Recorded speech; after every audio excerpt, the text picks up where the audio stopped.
First of all, guys, welcome to our special first ever podcast special edition episode. Gag podcast. We are doing The Last of Us 2 review, as Kendall had mentioned. This is like a first time we're doing an offshoot of this, so if you guys like it, if you guys tell us about it, tell us, well, you can tell us, but tell the people about it, share it. We may do more content like this in the future about other stuff. It's like a tiny bit of test run, sort of. This is a test run. This is, yeah, full test run. Here's what I'll say, before we even get started to it, and this isn't my opinion, really. I might be devil's advocate here a lot of the time, Kendall, just to let you know. So, like, there might be certain things I say as to what I think the developer was going for or whatever, but it's not necessarily what my opinion of the game is. But, I also started by saying this. From what I've gathered, this game, whether you like this game or not, is going to depend on if you like Abby or not. And if that either worked for you or it didn't. Some people though. Some people it didn't. But if the Abby thing didn't work for you, then the game falls apart. If you like the game, you like Abby. If you hate the game, it's because you hate Abby. I agree with that. That's what I like got. The common denominator. So that's where I'm thinking that how this is gonna go. So, all right. Oh, dang! Showing off this muscle. Shoot, I got nothing. I got nothing. Look at it. Oh, come on! You be like working out and stuff on your like. That's true. I can do 2 push-ups. 2 whole How much I get you? Like, apparently on your stream we're facing each other, and my stream we're not facing each other, and that kind of bothers me. How do I switch it? Like this. I don't know, because sometimes like it's this. different. Like this. Like this. Like that. Like this. Can I do it like that? I don't know. Fuck it. I don't know. I can't. We're just opposite now. Yeah, sometimes I'll be watching streams and, like, in the middle of the stream, then, like, sometimes the camera will mirror itself if they move it for a second, and then, like, switches partway through the stream. And you're like, what? Why? And you're like, wait a minute, I thought this was the right way. Wait, is this the opposite of this or whatever? Because, like, for us, it's, like, mirrored, right? So it's, like, this side is, you know, it's different. Like, this is my left, but it looks like it's my right, but it's not. This is... Yeah, and, like, you know what I mean? This is my right, but it appears, yeah, you know, it's just weird. But yeah, so, yeah, I don't, where do we, okay, let's just do a simple, like, hypothesis sort of line, just to say, how we felt about the game. Just, like, real quick. So, Kendall, go ahead and go. I thought The Last of Us 2 was fine, but it is definitely not the game of the year. I thought The Last of Us 2 was good, but not great. Yeah. Not as bad as everybody's saying it is. Not as bad as everyone's saying it is! It really isn't, though. But people need to calm down. It's not that bad. It's not great. It's not great, but it's not that bad. But it's not, yeah, no, it's not bad. You know? Yeah. I mean, we could get the whole thing. It's like, whether we think the first one's better or the second one, or they're about the same. I mean, I could say, like, oh, I think maybe the first one's better, but it's kind of different. Yeah, it's different, but I do have to agree that the first one is better, just because, like, they put a lot of elements in the second one, and a lot of, like, some of the elements we didn't agree with, which one of them is a big one, which is Abby, you know what I mean? So, like, we didn't love all the characters, and, like, yeah, we're not supposed to love them, we're supposed to grow to love them, but, like, a lot of people didn't. And whereas the first one, we all cared for each character. Okay, do you want to start off with the negatives first, or the positives first? I don't know, maybe the negatives so that we end on a good note. I don't know. Well, I don't know. What does chat think? You guys, should we start with the good stuff or the bad stuff? Or should we go in order of, like, the game? That's what I was wondering. I didn't know if you wanted to do that or not. I don't know. With that, Yeah, let's just do that. Let's just do the order of the game. Do it again? Okay. Yeah. So, I don't know. Who wants to set the scene? Do you want me to set the scene, or do you want to set the scene up of like where we start and what's going on? Wait, what? Like in terms of like you want to start at the beginning, so it would be like okay, so I would go like, oh, first, all right, we start off the game with, you know, and then just say like, oh, this is what happened, and then this is kind of how we feel. So like we start off mostly right from the first game, really, which it was cool. It was like a scene you saw before from the first game, basically, but like update graphics. So you're like, oh, okay, the graphics have improved or whatever. So, I mean, that was just because they're like, we have better drivers. They look good now. There's like no other purpose besides like bringing it back to the first game, and you're like, oh, that's right. That's what I'm doing. I guess just to remind people, for some reason you've forgotten what the hell happened, which I don't know how anybody kind of really forgot, because that was like a big discussion of the first game, right? It's, I guess it's an impact to where, because that was the discussion of the first game, right? Is that Joel, like, in the scheme of thing, and this comes a theme for this game too, especially, but the game ends with Joel making a decision that's kind of selfish in a way, and maybe a long run not the best decision. Or, yeah, I find it selfish. Yeah, or right. So the game starts off with that, just to remind you. It's like, hey, just to remind you, like, this is kind of, you know, Joel's not the best guy either, right? And it gives you that quick reminder. You're like, okay. And then I think after that is they start riding to town with Ellie, right? Yeah, we basically learn about the like Jackson and like their life there and how it's good and like the people around Jackson and whatnot. Which I thought was good world building. I thought it was great to like walk around and like learn where they live and how they live and like know that there are kids there and know like just like the like how things happen and work, and then after that we go into like her doing a what is it called? What do they call it when they go out? It's like a, I don't know, was it like what do they call it? It's like a, not a run, but like a... Yeah, I keep thinking run, but it's not a run. Yeah. Chat, help! Yeah. A patrol! Patrol, yes. Yeah. So and then we go into her and Dina doing a patrol. Yes. That's kind of... And that's kind of like... Right. That's kind of like where the game starts, / still tutorial. They're still telling you how to play. Yeah, like the snowball fight is kind of silly, but I thought that was really cute, but also I'm like, it doesn't take this long to learn how to like aim and throw. Right? But it's like, oh, I'm gonna beat those kids though. I know. It was just like, I'm gonna beat up these kids, man. Take that, you assholes! Like, honestly, though, I don't know if it really helped me because I like stayed in one spot and kept ducking and just like and ducking and then running ducking in like the same spot. I'm like, I know I'm technically supposed to move around, but like I'm in it to win it. I'm in it to beat up these kids. So. Oh man, and it was kind of satisfying in some sort of way when they get hit. You're like, boom! And you're like, fuck yeah. Fuck you. Yeah, the Jackson thing. Okay, so we story-wise, because there's a lot to cover. Like we just the part you mentioned. That's a whole discussion in itself. Like we go as far as like, okay, so the town. Yeah, I agree with you. I like the town. I like the feel. Establishes that, you know, there's more people like talking with each other, more conversation. Yeah. If you saw I didn't realize this till later, but the cameo that's in there. There's a cameo. In the town, the dude playing the banjo is the guy that like composes the music for the game. He's like the one with the dog. That's sick. Yeah, the one with the first dog that you see that's on the chair is okay. him, yeah. That's sick. Oh yeah. I liked how they start off with a homophobe and then us just like, fuck you, homophobe. Yeah. Start right nice and early, just like, hey, by the way, there's gonna be some like lesbian shit in here.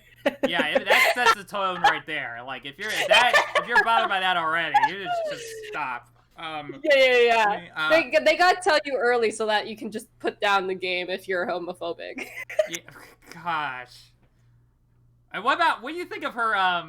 What do you think of her place, like the garage, her little setup there? That was interesting. Oh, I think it's very cute. It's very teenager. You know what I mean? All right, and it's one of those things because you're like, okay, you're in a garage, and you're like, but there's this decent ass big house right next to the garage. You're like, who the fuck is that house? Is that Joel? And then you find out, it is Joel's house, and then it's like, I'm assuming she chose to live in the garage. She's like, Joel, I need my own place, okay? Because that's like a decent ass house with multiple bedrooms. Yeah, it's like, I have 4 bedrooms. Like, yeah, but I want the garage, okay, Joel? Yeah. I'm my own person, okay? We should mention too, right? So, like, the game is, what, 4 years after the first one? So she's 4 19. years. She's 19. Got a new little tattoo above her scar thing. Yeah, she does. I think she got that 16 or something. One of the flashbacks, she had it, and she was like, I was like, whoa, who's tattooing nowadays? Who's the tattoo artist in Jackson? I want to know. Yeah, there's gotta be one. That was not bad. There was no tattoo shop there, so it's like somebody's like, I could kind of do it if you want, or. Yo, man, I found this tattoo gun. Let's just fucking do it. Yeah, I don't know, because you see though early, because in one of the later flashbacks you see it, but it's not fully done. It's like partially done. Yeah, exactly. It's done over like a course of different years. I was like, oh, what a cool little detail they put in there. Yeah. We also so we get introduced to Dina and Jesse, who are like 2 main side characters.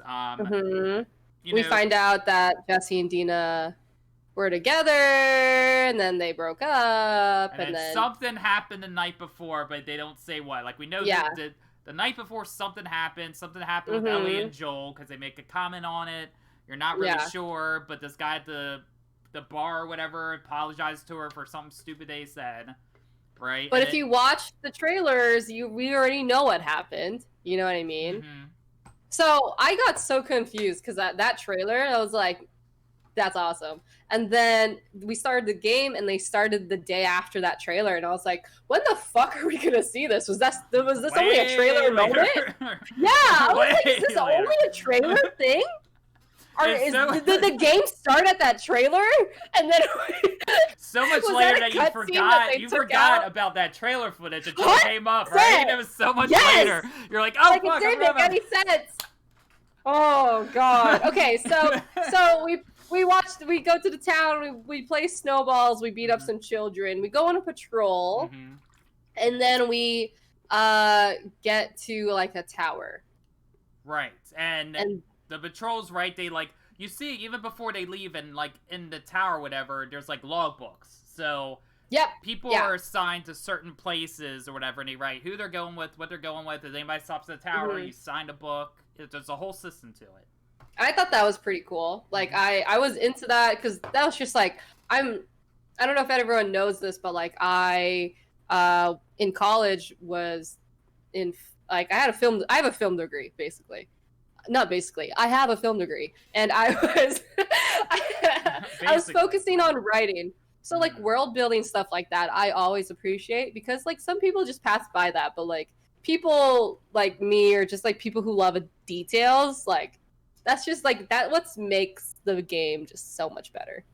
Do you like take your time with stuff, like you kind of slowly trudge it through? Because I do that sometimes. Like, I'll be just looking at every nook and cranny I can. Yeah.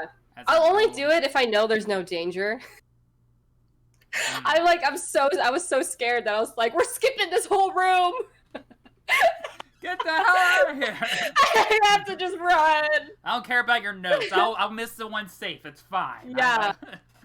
And then what do you think? So, and then we get some new mechanics, right? Like the rope mechanic. That was really cool. I thought that was very Naughty Dog to give us a rope. And to have it, like, the physicality of it, very Naughty Dog. Pretty cool. I was into it. I'm feeling on that. Again, though, I always say, well, then it's like, well, they had to they climb ropes in the first game. They could have avoided some sort of trouble, but well, Yeah, I feel like it was like a lot of us complaining, and they're like, "You want a rope? Here's a rope." Although I honestly, I don't know about you, but like as far as like struggles, like gameplay wise, I had during the game, the rope is up there for me. I don't know why. Really? Every time I came across the rope, especially, and you know this, because we can talk about the side puzzle, like, and we're in like Seattle day. It might have been day 3 Seattle as Ellie or whatever. Like you're trying to get to inside that room. That medical building, yeah, you have to throw it over the bars, and that took me a good 10 minets at least. Bro, I think I threw like so many. I broke so many windows. Just I was like, which one am I supposed to freaking like loop it over? Like I don't understand. And then it slides this way. You're like, wait, why the fuck did you do The first time I threw it, it like hit something and just came back, and I was like, what is the point of this rope? Because you have that little balcony right there. You're like, okay, I'm going to throw it across the balcony, but not really. That little balcony, that first one, you don't need to use at all. You just throw it through the window, and then you go back down, and you're like, what So I watched something on the internet, and I can't believe I didn't fucking think about this. So it was like the window and a window, right? And you're trying to get into like this window, but there was like a ledge here and then a ledge here, but there was like a gap, right? And that was like for you to go back downstairs and crawl up on the window. But I saw someone break the window we were on, like the side we were on, and then bring the rope around and then throw it and then jump on it. And I was like, oh my god, that's why I didn't think about that. What the fuck? I tell you. Holy shit. Yeah, and it seemed like every time too, whether it was like, even if it wasn't like a side mission, there'd be a couple times, sometimes it would be fine, but there'd be a couple other times where I would just throw that rope, and I don't know why, every time it would instantly fall, and I'm like, come on, really? And you have to wait 20 minutes to get her to roll it back up. Oh my god, it did take so long. I did enjoy running with it and seeing it, like, I was like, oh, that'd be good. Oh, okay. That's and a nice you see, like, the stuff that's, like, holding the one side down, you're like, I guess that'll work, okay. Yeah. Although, every time I saw a litter of bottles or bricks, I was like, what window am I supposed to break? What window is it? Right? Yeah, because there was a few like that where it's like you have to throw the window, or, you know, even like that part with Abby where you have to throw in that tiny little thing in the bathroom or go through that, and I was like, yeah. The other big rope one was the one with Abby in the aquarium. Where you're like going back in this aquarium for the 8,000th time or whatever, and she has to like try to climb up to the roof with the rope, and then you're inside, and then there's that one glass ceiling, and I'm like, okay, so I'll throw it through there, and then it keeps falling. I'm like, what? How does this work? Like, where am I supposed to throw this shit? Oh, that took me just as long as the other stupid puzzle, and I'm just like sitting there throwing it like an idiot all over the place, trying to figure out where the hell this rope goes. And I'm like, I know I need to get up to the roof, and it's a thing, and then you're like, oh no, you have to get, and I'm like, why did you have to? Okay, all right, fine. Oh my lord, good though. I did like the rope, but also it was like, I almost wanted more rope. I'm not gonna lie, or maybe rope we could carry on us or something, like it was like Nathan Drake or something. I don't know, like just have us figure it out ourselves instead of just placing a rope there. Right? Yeah. Yeah. You know? Okay, so enough about this rope. We talked so much about it. And plus, too, they first introduced it in Uncharted 4, so then it made sense that was in 2. Yeah, right? Mm-hmm. Okay, so a snowstorm started happening. Oh, wait. Did a snowstorm? Yeah, so a snowstorm started happening, and then we passed by a town, and it had a market, and this market was like, there was like blood everywhere because there's a dead animal, and we're just like, oh my god, a dead animal. I guess we have to clear this building out. And that's like, when we... Yeah, and that's like one of the first times we ever really come across the infected, right? Really? Mm-hmm. That was like the first, like, here's your gameplay that you've been waiting for. And that could be easily like a half hour into the game already. Like, yeah, actually, I feel like it was. That did take a bit, because when you're in the town... And when you're walking around, you're just kind of walking. You're not running, you know. You're still learning about people. We had a few cutscenes before then. Mm-hmm. So Yeah. And then I thought that was fine. Like, I was into it, you know, it was not scary, but like it gave you big enough room to like walk around, and like it showed you everything that you could do with it. Here's like, here's a bottle, here's a gun, here's a rope, here's like, here, you can listen here and stuff, you know? All the basics. You're like, oh, this is All the familiar. basics. It was like the basic, like, here's your gameplay. Now here's how you do it. And then is that when too they introduce like the new workbenches, all right? Because like the upgrade system, like the basic attributes is the same. As far as upgrading weapons, they kind of amp that to give you a lot more options. They have full workbenches, all kinds of things. You see them press the little buttons, and the light comes on. Yeah. I thought that was cool that we always turned on a light or turned off a light. I was into that. Yeah, I liked the improvements on the workbench. You know what I didn't like about the workbench?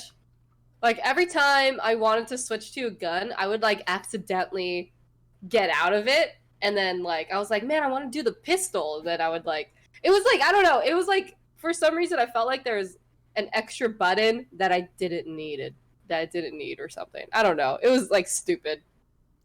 Yeah, but yeah, no, I feel ya. I mean, it's not perfect, but it's improvement. Yeah. And like, again, like, there's certain moments in this game that, like, even if you don't, like, love the game, that are, like, pretty good. Like, again, when a workbench, the first thing I think of is that, you know, Ellie's just strolling in. Oh, here I'm in this apartment. Here's another workbench. Boom, boom, boom, boom. And then all of a sudden, just, rah! You're like, holy dude fuck. Comes. Yeah. That, I liked where that was in the game, because, like, you felt comfortable being at a workbench. You know, like, you're like, I'm at a workbench, everything's fine. I thought that was one of the best, like, jump scares, because just, like, it's a workbench, you don't fucking expect it. Oh, yeah, but I really did jump scares. I kind of did. You know why? Because there were fresh tomatoes in that fucking apartment. If you look back at my stream, I'm like, why aren't these dead? You were made more observant. I didn't even think about that. Yeah, it's because like at any game that you wouldn't, you know, you're like you're safe. You're in that building zone. Nothing's gonna get you. Yeah. Subvert expectations. Yeah, it was pretty great. Okay, so after you clear that building, a storm still happens, and you're trying to find shelter, and you end up going to a library, and then in that library was like a secret room that Dina's old patrol partner kind of set up. And they found a bunch of weed, and then they had sex. Yeah. Okay. Yep. Right to it. Yeah. And we forgot to mention too, because I thought about this as I was talking. We did jump, like, not a significant portion, but we did jump apart here with Joel. Apart. Because before we get to this, because I forgot, before we start like fully playing Ellie in town, you do play as Joel starting out. You do. There's that scene where him and Tommy are going back to town. It's been a little bit after an incident happened, and Tommy's like, you know, Joel's like, just don't ever tell her. He's like, I'm not going to tell her. I'm not going to do anything. Tommy's like, you're sure? He's like, yeah.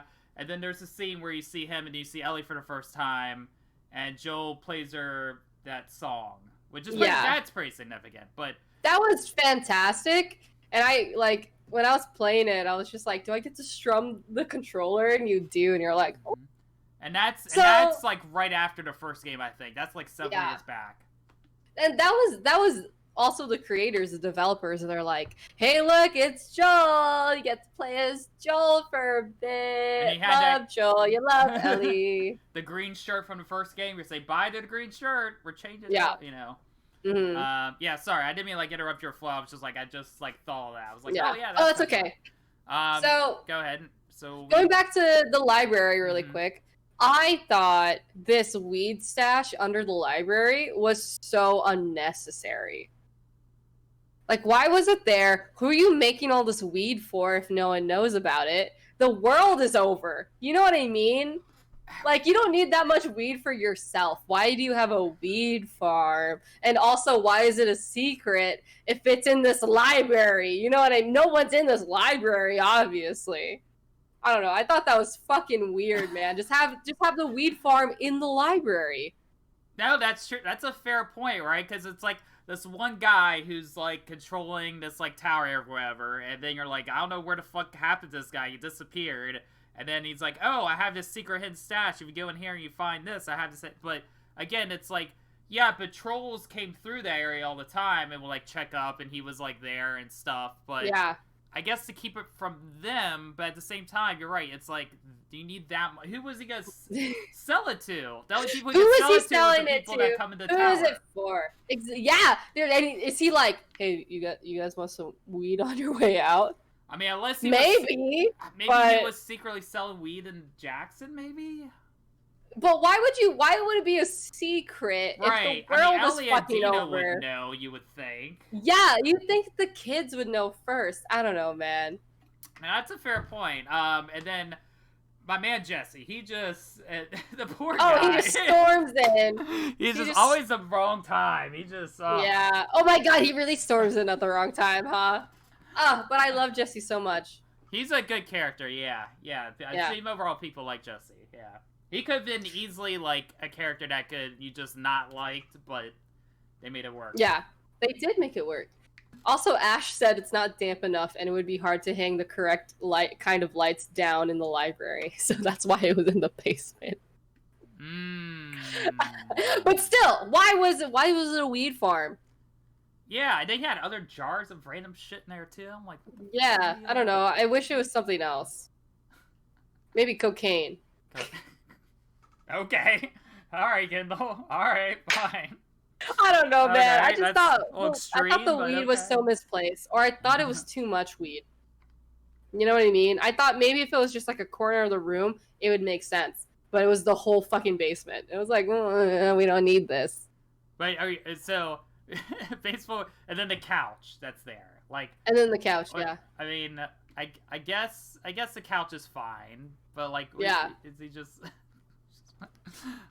He just. This is like after he like finishes the weed, he just lays on my couch and stays high for hours, and everyone's like, "Where's Dawn?" Yeah, right. But then the couch, did he move that couch? Like, what, you know, like something he had like a recliner, and he was just fucking true. Like he that. just like pushed it down the fucking stairs. Why do you need a whole couch? It was just gonna be him. Okay, so we gonna wait till about this whole weed couch thing. That's so after that, Jesse comes. We go back to the town. I don't even remember what happens after that. What happens after that? Hold on. After that, is it? I think after that we play as Abby in the snow. Her just walking through the forest. Right. Yeah, I think so. I think what happens is after that scene, I felt like there was a little bit more with Ellie and Dina or whatever, and they were like heading back or something like that. Because I know at some point, I think maybe before the weed thing, they had a thing where like for a second you thought you lost Dina, and you're like, oh fuck, she's gone. I can't find her during the storm, and all that right before. But you might be right. Yeah, which I don't know in the scheme of things now, like. I don't know, do we need that? Did that? Because it was weird. When you think about it, you're like, okay, you have this part with Abby for a little bit, and then nothing for a while, and then you come back to her, and it's like, I don't know how I feel about... I mean, I guess the whole point of it is supposed to be like the red herring sort of like, oh, you don't expect her to do this, I guess is the point. Yeah. But it's still weird that you have that weird segment early on, and then... Yeah. As you mentioned, the pacing and the layouts... Yeah. I can tell you though, during the first Abby scene, I got really confused of who I was, and I was like, "Oh, I'm Abby. I'm not Ellie. This is weird." But I made a bunch of dicks in the snow because they made it available. Oh, really? All I did was walk in the snow in the shape of dicks. Oh my lord. Yeah, and then that, I guess you could say Abby through the snow when she was alone was the first kind of like, oh, these zombies can run up at me and I don't know where they're coming from kind of scene. Yeah, first gameplay of that. Yeah, because like really that scene, as far as story goes, establishes her knowing you could tell that something's going on or something happened between them. You know that she has the hots for him. That's all you know. Yeah. Really. And they're in some cabin, and they're just walking around. And like Abby starts to go out on her own, and then she's going through, and then that's where you learn more about like her moves, and she could choke these assholes. She fucking choke them out. And you're right. Then all of a sudden the Horde show up. Yeah. Which we only ever had, I think, once in The Last of Us Part 1 when they were running like out of the sewers or something like that. Yeah. I think that's the only time it ever happened. Yeah. So to have this such early on, and then you're like, I don't know who I'm playing or what the fuck's going on. Yeah, you're like, this doesn't really happen anymore. Like, it only really happened twice in the game, but like, I don't know. I thought it was like, if it's Abby's first gameplay, I see how they're trying to make it different from Ellie's, but also like, why didn't you give us more of that stuff where we just have to run, you know? Yeah, I mean, it was kind of cool with the way they tilted the camera when she's like trying to crawl through the fence yeah. and stuff like that. Yeah, I'm okay with that shit. That was cool. Yeah, and then just she gets out, and then boop, Joel and Tommy run into her. And then you're like, whoa, no way! And then we still don't know why they're trying to find this person, you know what I mean? We have an idea, but like, we don't know why. And then, honestly, if I was meeting random people, I would fucking tell them different names if I was Joel. Because Joel has done a lot of bad shit. See, you know what I mean? And that's the thing, too, because I know from this point forward, until the moment happens, a lot of the internet people, like, have discussions about, like, I don't know if that's out of character for Joel to do this, or whatever, you know, and it's like... Yeah. I mean, I could see what you're saying, because it's like, well, why would Joel then ever do this, or whatever, but then again, it's like... There's time, you know, and I wasn't, like, too, like, upset about it necessarily as other people were. I think that was a little nitpicky. Yeah. For me. I mean, I don't know how you felt about it. I don't know if you maybe disagree and you're like, nah, it seemed a little out of character for Joel to kind of have all this stuff happen. It's not, or you're like, you know. I think it was, like, in character for him to save someone. But, like, out of character for him to just be, like, super, like, chill in a room full of strangers. Maybe, like, all right, let's go kind of thing. Yeah. Maybe it was, like, one of those, like, it's been 4 years and he's learned to trust people or something. But we haven't seen that. And it was just weird that, like, they're just, I don't know. Like, I understand why they were trapped in that house because of all the zombies. But, like... I don't know, man. It was like they were too friendly too fast, I feel like. Yeah, because I guess you could say, because in the first game, Joel's just very about himself. He really was, he gives no shits about, and then for him to be like, this person I've never met before, they have a place, let's just fucking go, you know, it does seem a little like, oh, okay, you know, but then I go with, like, time has changed, he's opened up a little bit more, he's a little more, like, yeah, like you said, trusting in people maybe. So it's like, all right, they'll follow him to. So they follow him to the house. Yeah. And then. And then we cut to Ellie, and Ellie's like, "Where's Joel? He hasn't got into his patrol." Blah! And then they go try to find him, and then Ellie finds the house, and she sees a lot of zombies at the gate. Which this is something I didn't like detail wise. So we are literally on horseback. Watching a shit ton of zombies come. Like, a shit ton. And then they're off the gate, and they're like, save your bullets! Then he throws, like, a Molotov, right? But then when we cut to Ellie, there's, like, 7 zombies on the ground. Just right in front of the gate. Where did all the other zombies go? I don't know, they moved Where did they go? I don't... Like, if they were chasing after someone in that house, don't you think they would stay in that area or at least be dead on the ground? You know? But Ellie was just like, wow, there's a bunch of dead zombies. I'm probably fine. I'm probably not going to kill anything. And I didn't. Now I'm walking in this house. That's true, yeah. I don't know. They just, I don't know. They're just, either they move the bodies or the other zombies are like, we'll move on. We're just gonna go back to where we came from. It's not worth it. It's a whole world. It's not worth it. Okay, so then she like hears Joel like getting hurt, and then she gets down there, and then I thought this scene was pretty fantastic because most of it was from Ellie's point of view. And of course, she's in distress. She can't really hear, she can't really see, but all she cares about is Joel, trying to get Joel to live. And like, we as like gamers, whereas players were like, Joel has to be fine because it's Joel. You know what I mean? Like, there's no way they're gonna kill Joel. And then they do. Yep. And it's because like, so when him and Tommy get back, right, and then they're like, which was played, I liked how that scene went, because it's like they show up and then they're like blah blah, and they're like, oh, my name's this and this, and then just by their name alone, which they both have generic ass names in this whole world, but the minute they say that, you say that together, then it just all of a sudden it just gets quiet. And the atmosphere just gets very awkward and silent, and just without even more being said, you're like, oh, did something happen? What the hell's going on? And then you can tell the look on Joel's face where he's like, oh, fuck, they know who I am. And then just in that moment, and then they fucking just whack him in the leg, and then they strapped into the window, and then he's like, well, I knew this was probably gonna come at some point. Let's just fucking go. Yeah. And then we get to Ellie showing up. So I'm gonna jump a bit. Okay.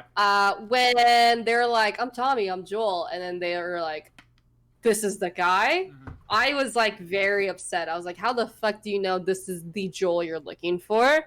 Because it's such a generic name, and there's so many Joels out there, and you don't even know if there's like 3 Joels in this town, you know what I mean? This could be some random ass dude that you think is the Joel you want.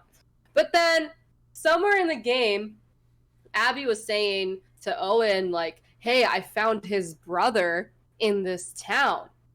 He could be there. And then Owen was like, you don't even know if Joel's with his brother. But that makes sense, because then they knew his brother's name was Tommy, and they know they're looking for Joel. So it's just like Tommy and Joel, and like, they're like, this is my brother Joel. Like, I was like, I wish you guys said this fucking earlier, because like, the whole half of the game, I was like, this is stupid. How did they know this is Joel? And then it's like, oh no, Abby knows. They're like, oh, okay. All right, fine.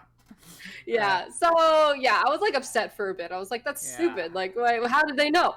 How did they know without any other context besides names? And then, so then you have Abby here, who's a character you just played. Yep. So then, like, all of a sudden, it's like, oh, I was playing this character, and all of a sudden, it's like, hi, and then you're like, oh, well, fuck her. You're like, what the fuck? Okay. Beats his face in, and then Owen. Now, here's the thing with Owen. We probably have a further discussion of him down the road, but I feel split with Owen, because, like, moments such as this, I'm like, okay, I like Owen, because he's like, okay, we need, like, she's doing her thing, but she's, like, holding everybody else back a bit. She's holding, what was his name, man, or whoever his name is back, and he's like, okay, like this, all right. And then that moment, I'm like, okay, yeah, I see where he's coming from. I get it. I'm on his side with this. But then there's always like, because I've seen, I mean, I'll go this tangent now because I'm fucking in the mood, but because like I see a lot of people on the internet who say they really like Owen 2 as one of their favorite characters, and there's moments I do like him, but I was like kind of honestly surprised how many people liked Owen. Yeah, honestly, Owen was like, so generic. He's such a generic character. Why do we like Owen? And he's like hooking up with 2 women at once and stuff, and it's like, with all the shit going on right now, you guys are like, oh, but that's okay. I'm like, do you guys not see? Yeah.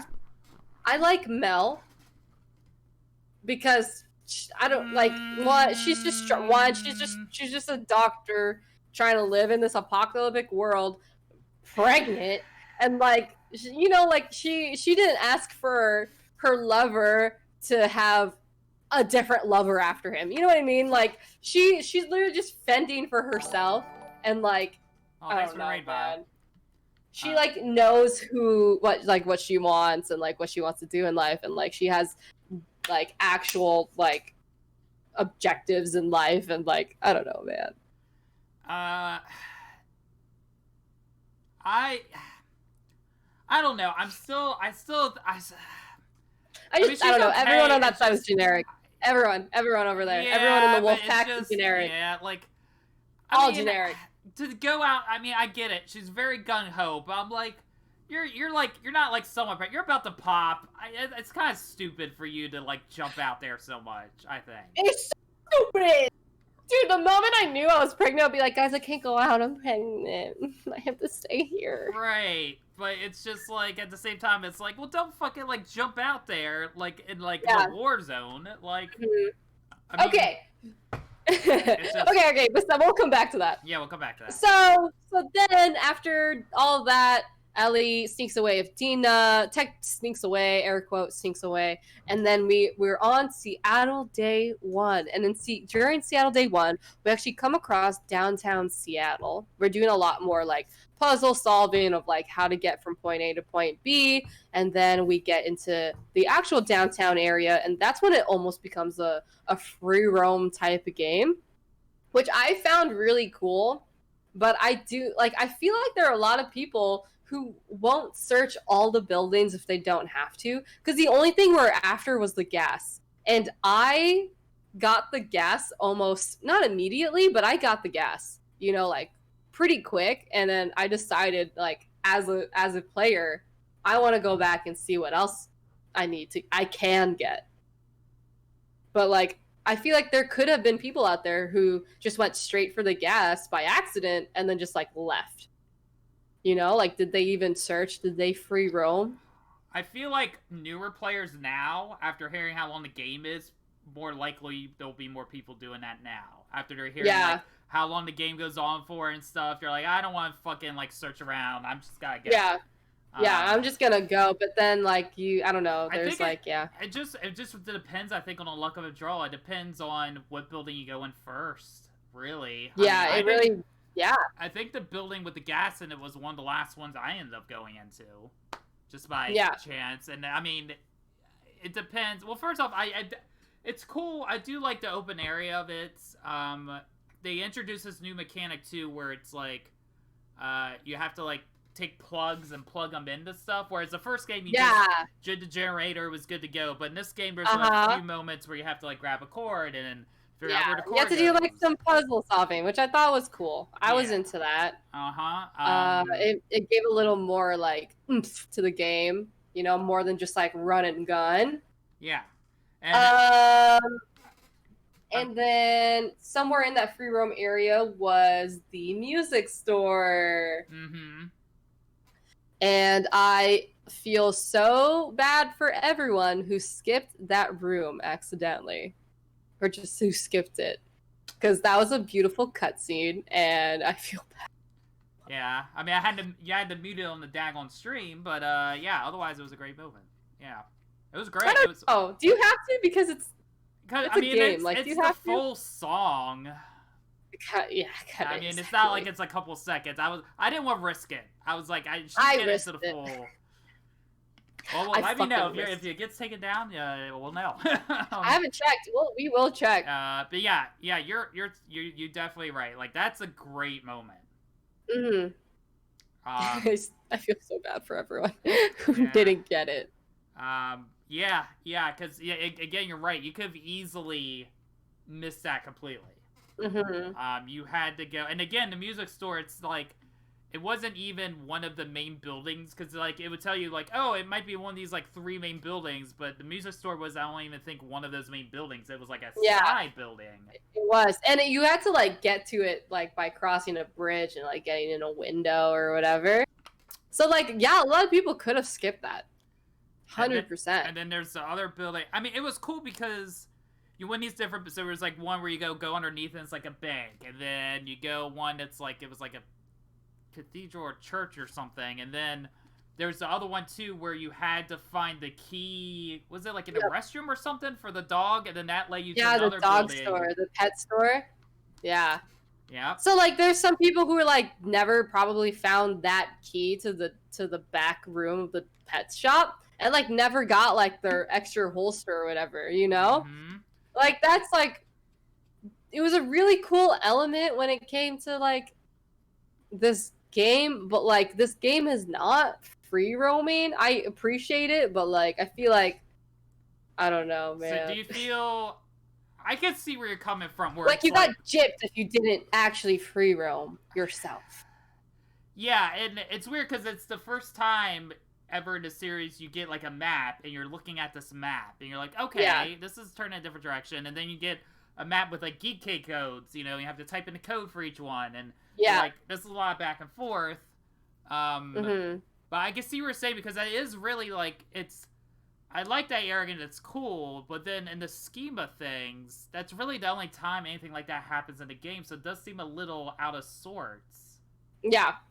Right? And like, this is a complaint from my roommates who are currently playing it right now. They found the Seattle downtown map, and they like, you could like flip it over and shit. And they're like, this is so cool, we get a map for the whole fucking game. And I was like, no, you don't, unfortunately. I'm so sorry. It's literally technically only this area. Like, it's only this downtown area that you really, really need the map.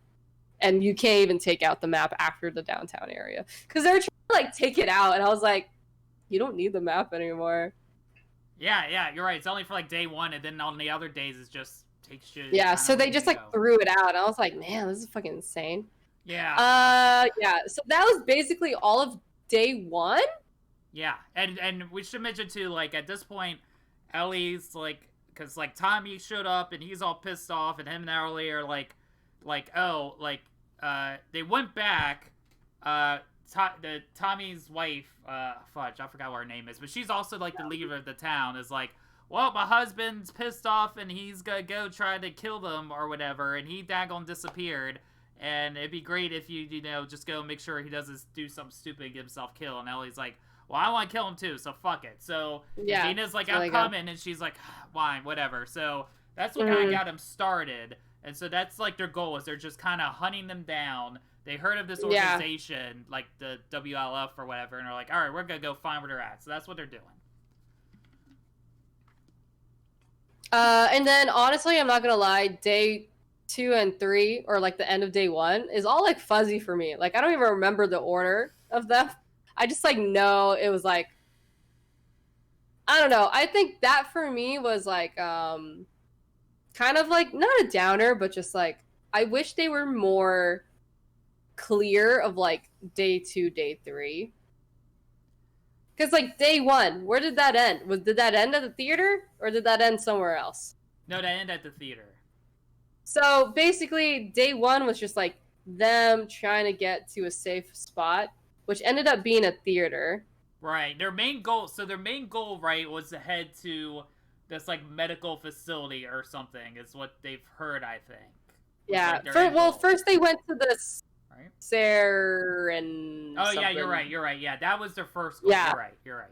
The hotel. Yeah, and that's where the hotel, and then that's where they found what Tommy has done. And then that's what continues their journey somewhere else. Oh, you're totally right. Yep. Mm-hmm. And then like they end up getting like caught somewhere, and then they end up going to the sewers, like the subway sewers, and then it's like /subway/sewers because everything's like wrecked. And then that's when we get our second. We just got a fucking run. Our first. No, yeah, that is our second. We just got a run scene. And then they end up going to the theater. Yeah. Where we find out Dina is pregnant. Yep. With, what's his doodle's kid. And that, to me, Dina's pregnancy was just like, it had nothing to do with Dina's character development, which was basically nothing.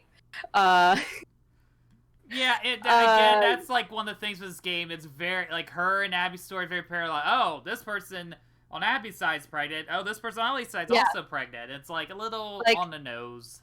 The only reason she's pregnant was, 1, that parallel, and 2, they wanted us to play with Ellie and, like, play as Ellie with multiple different people, like, siding with her.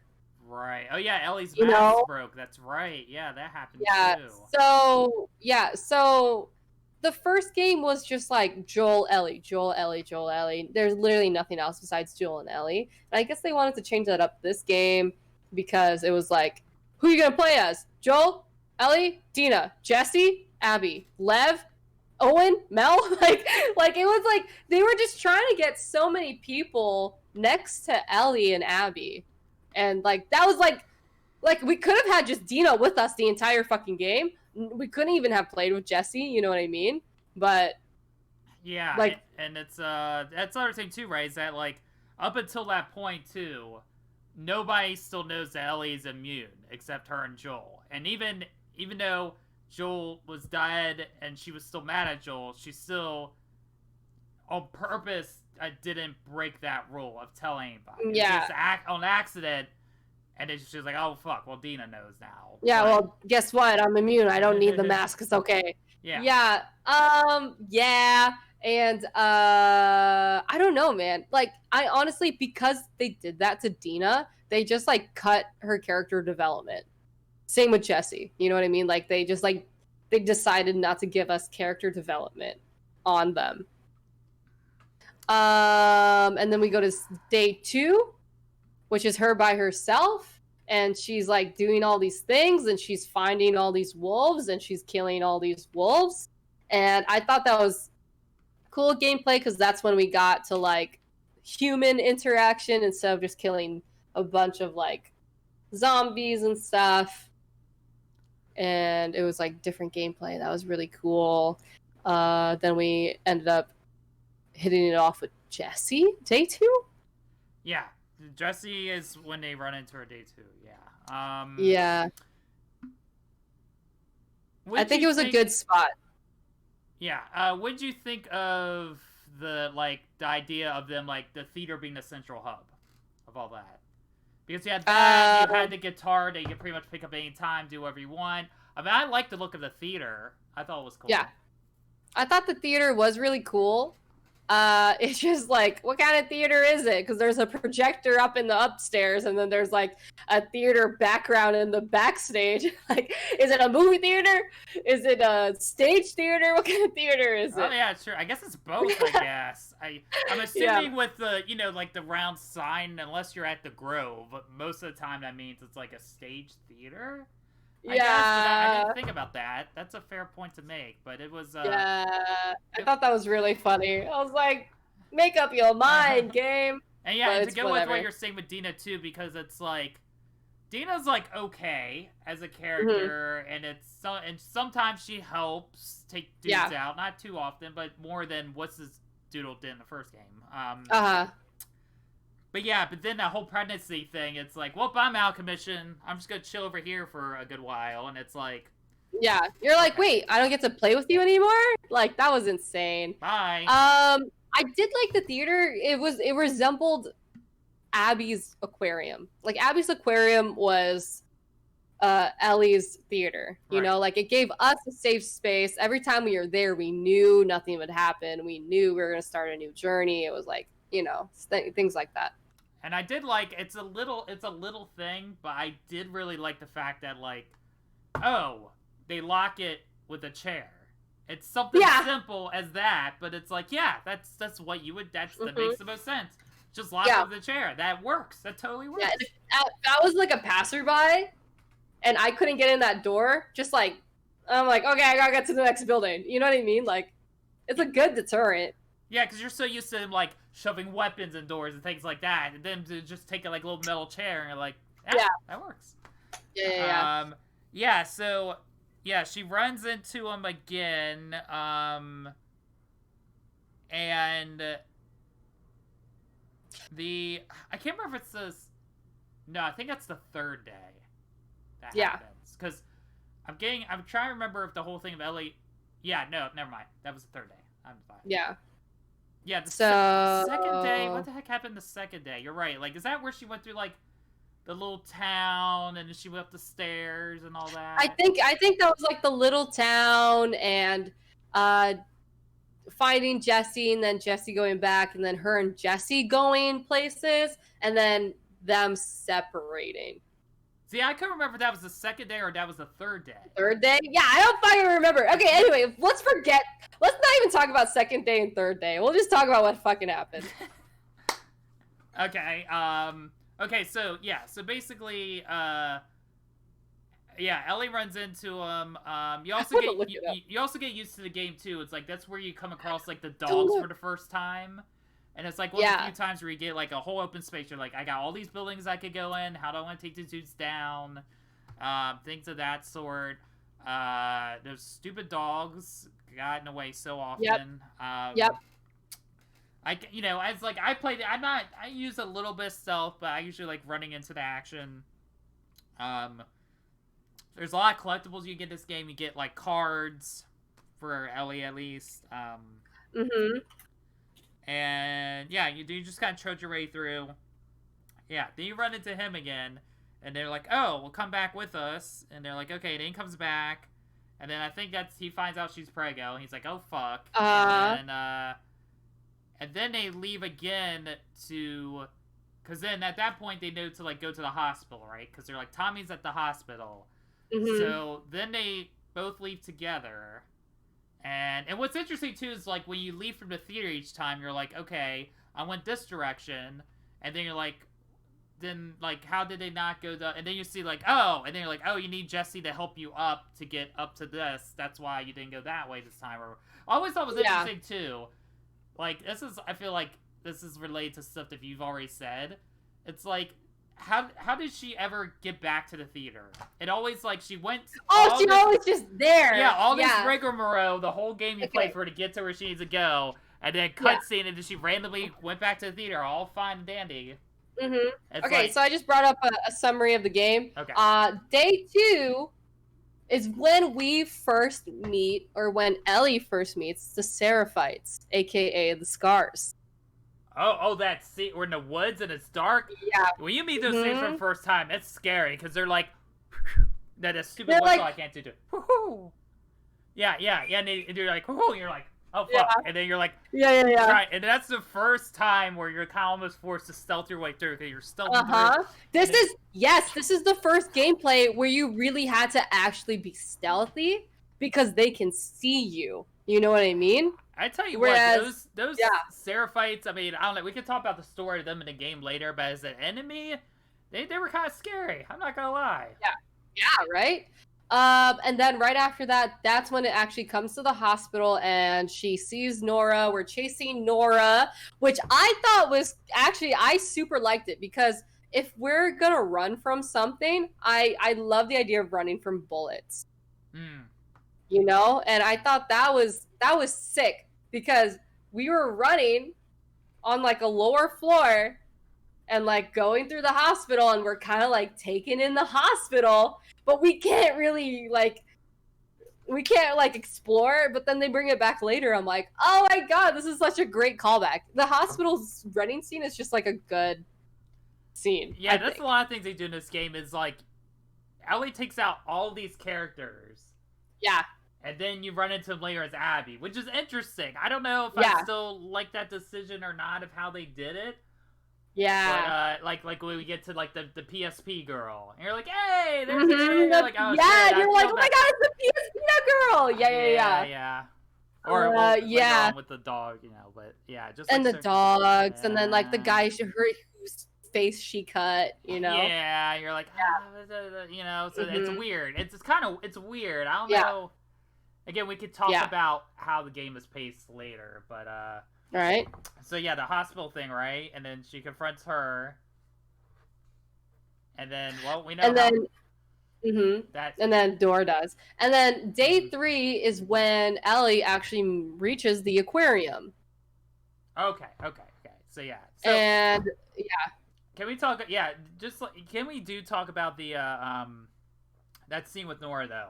Because that's like a pretty intense scene, because the lighting in that scene is really good.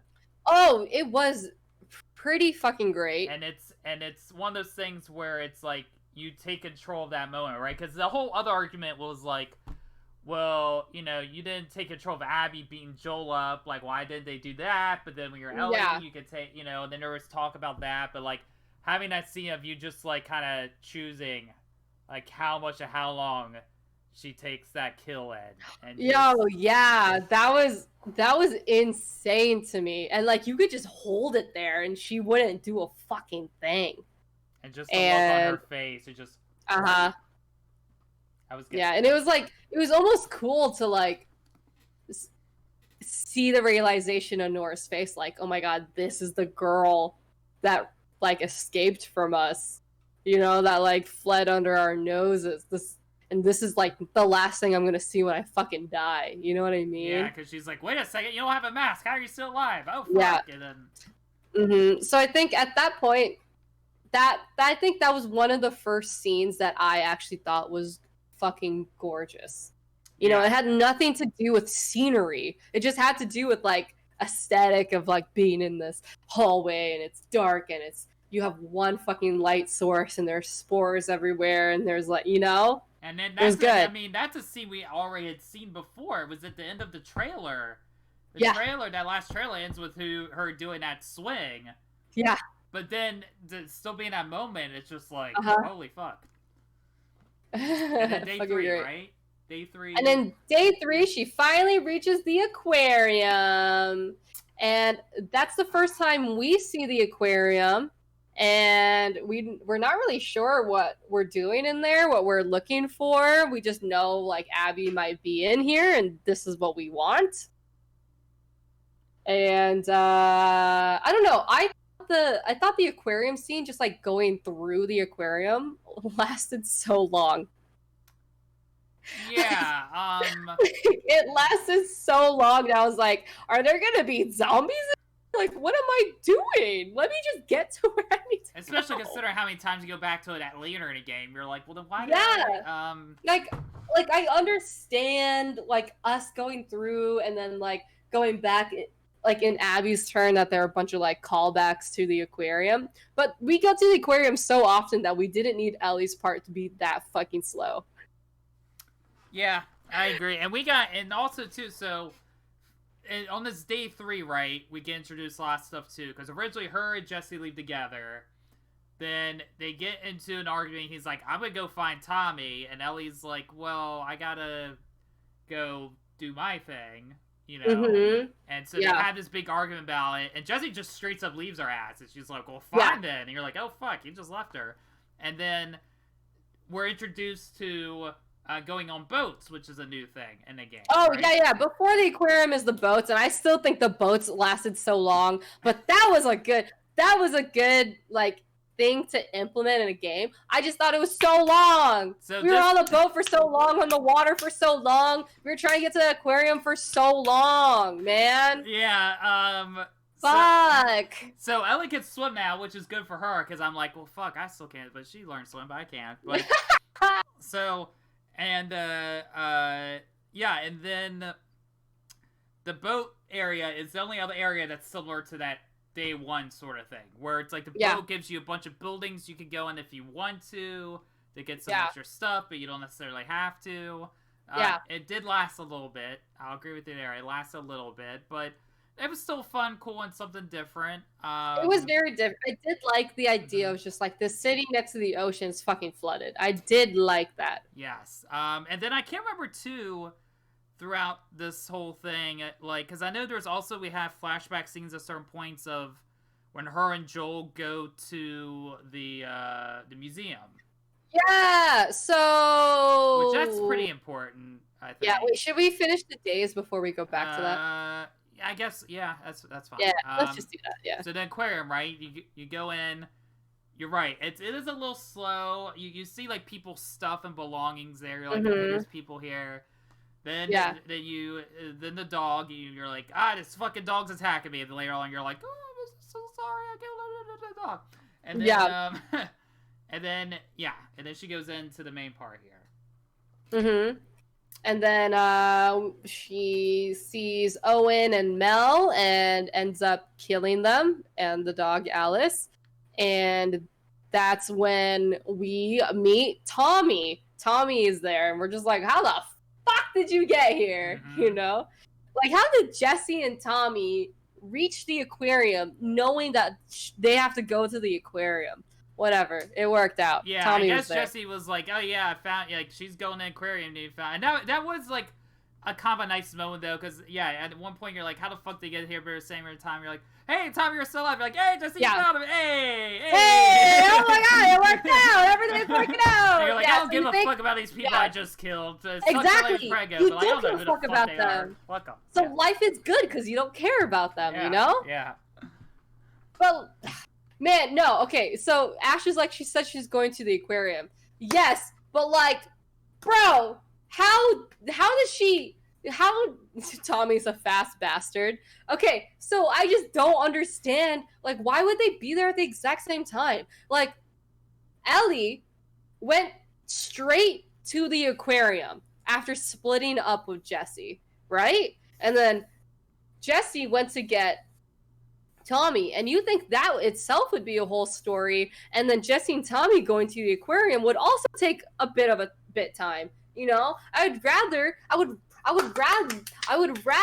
have Ellie fucking kill Owen and Mel, and then like her just like kind of like fucking did it, and then her resting, and then like we hear like banging at the door or something, and it's Tommy and Jesse. That would make more sense to me, because like why would they be there at the exact same time? That makes zero sense to me. Zero fucking sense.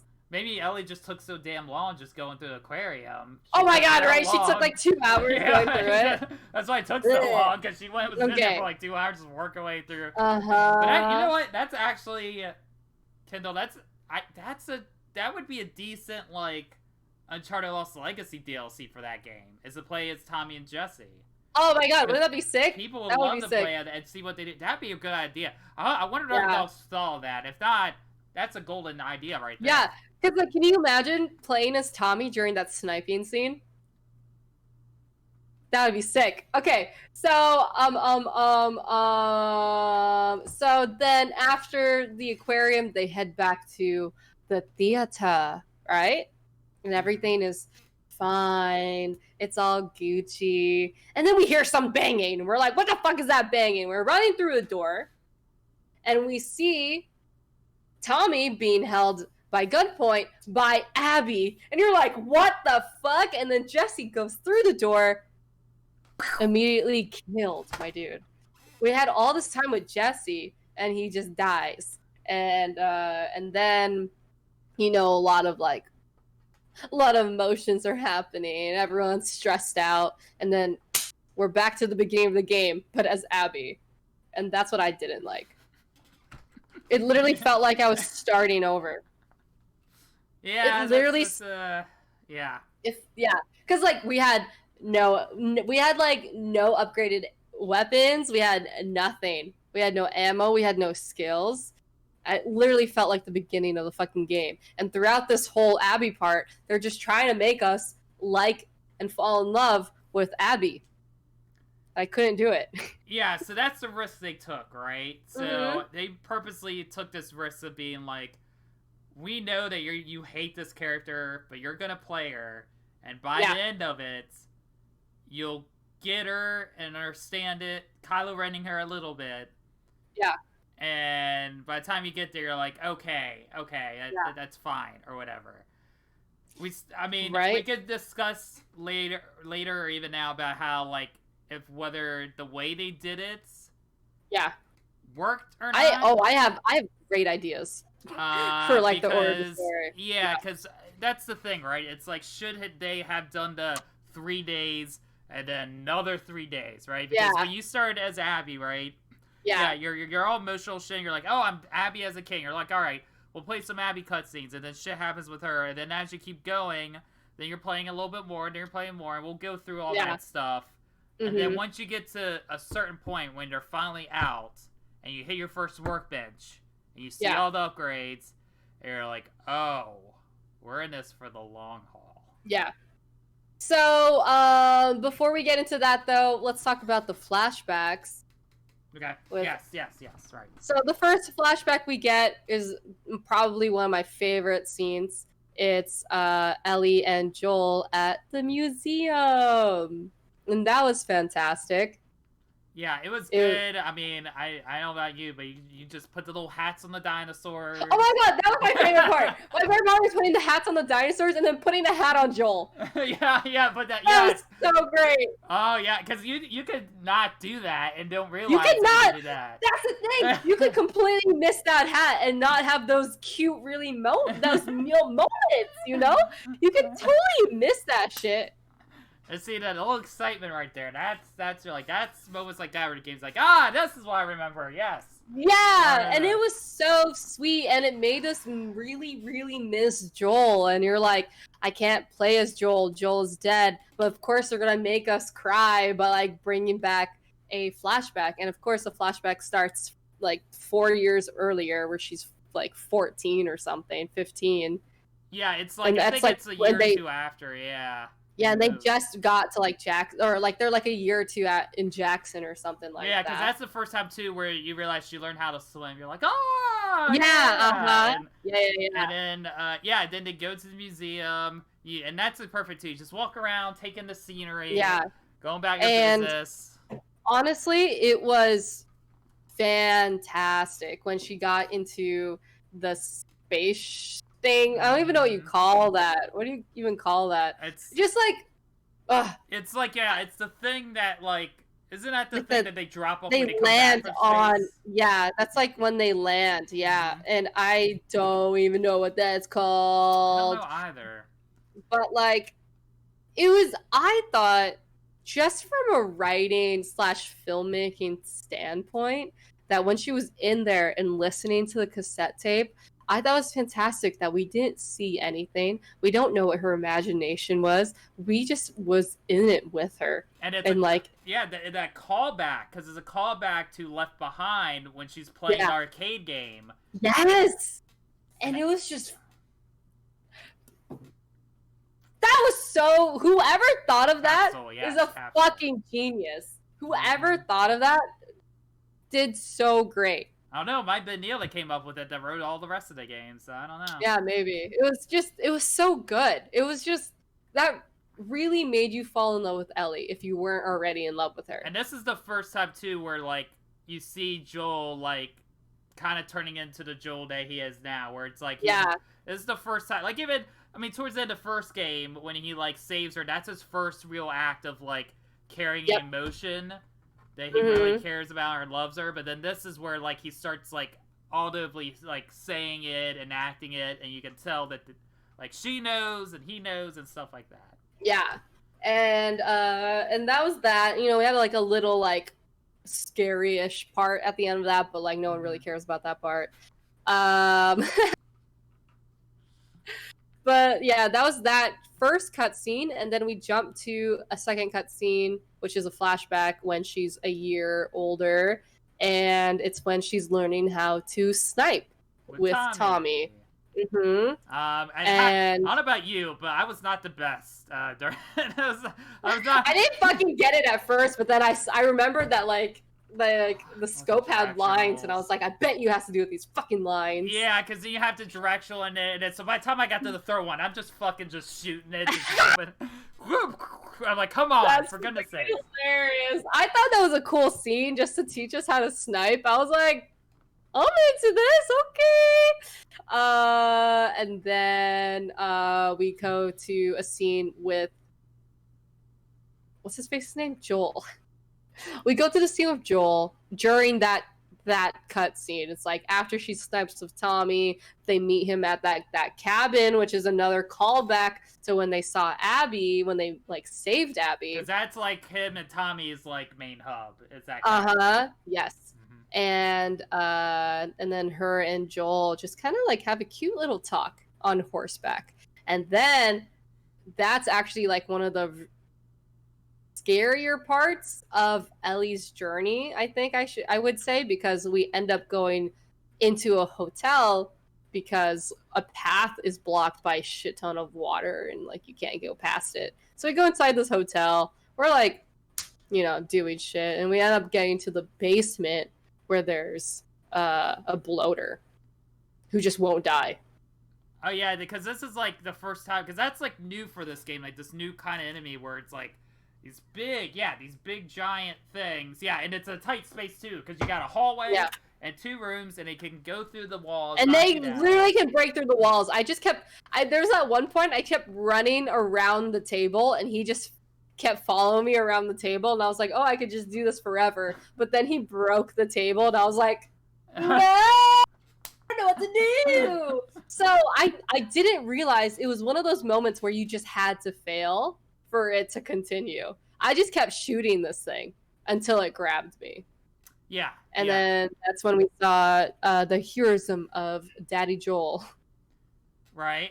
And then yeah, too, because the whole reason they're going is they're going to pick up, like, picks or instruments or whatever for, like, the guitar, new strings. Yep. And so that's where they're headed. And and then they have this talk where poor Joel, he's trying to connect with her by talking about reading the comic books. Yeah, it's not working. And he's like, yeah, or whatever, I try, I wasn't doing it. And then, right, they get to the hotel, whole scene happens, and then, is it also then, too, where they have that, or is that a different flashback, where they have the showdown in the lobby, where they have to fight off the horde? The showdown in the lobby? Yeah, that was the same thing, same hotel. Okay. Yeah. It was like waves. Okay. Yeah. Which I thought was like a cool part too, because like it didn't feel like waves, but you knew there was like a first wave and then a second wave. Yeah. And then we get through that, right? And then we get to the first confrontation scene. Right? About the so there's like 2 main confrontations where Ellie asks Joel, like, gives him a shot again to tell him what the fuck's really going on.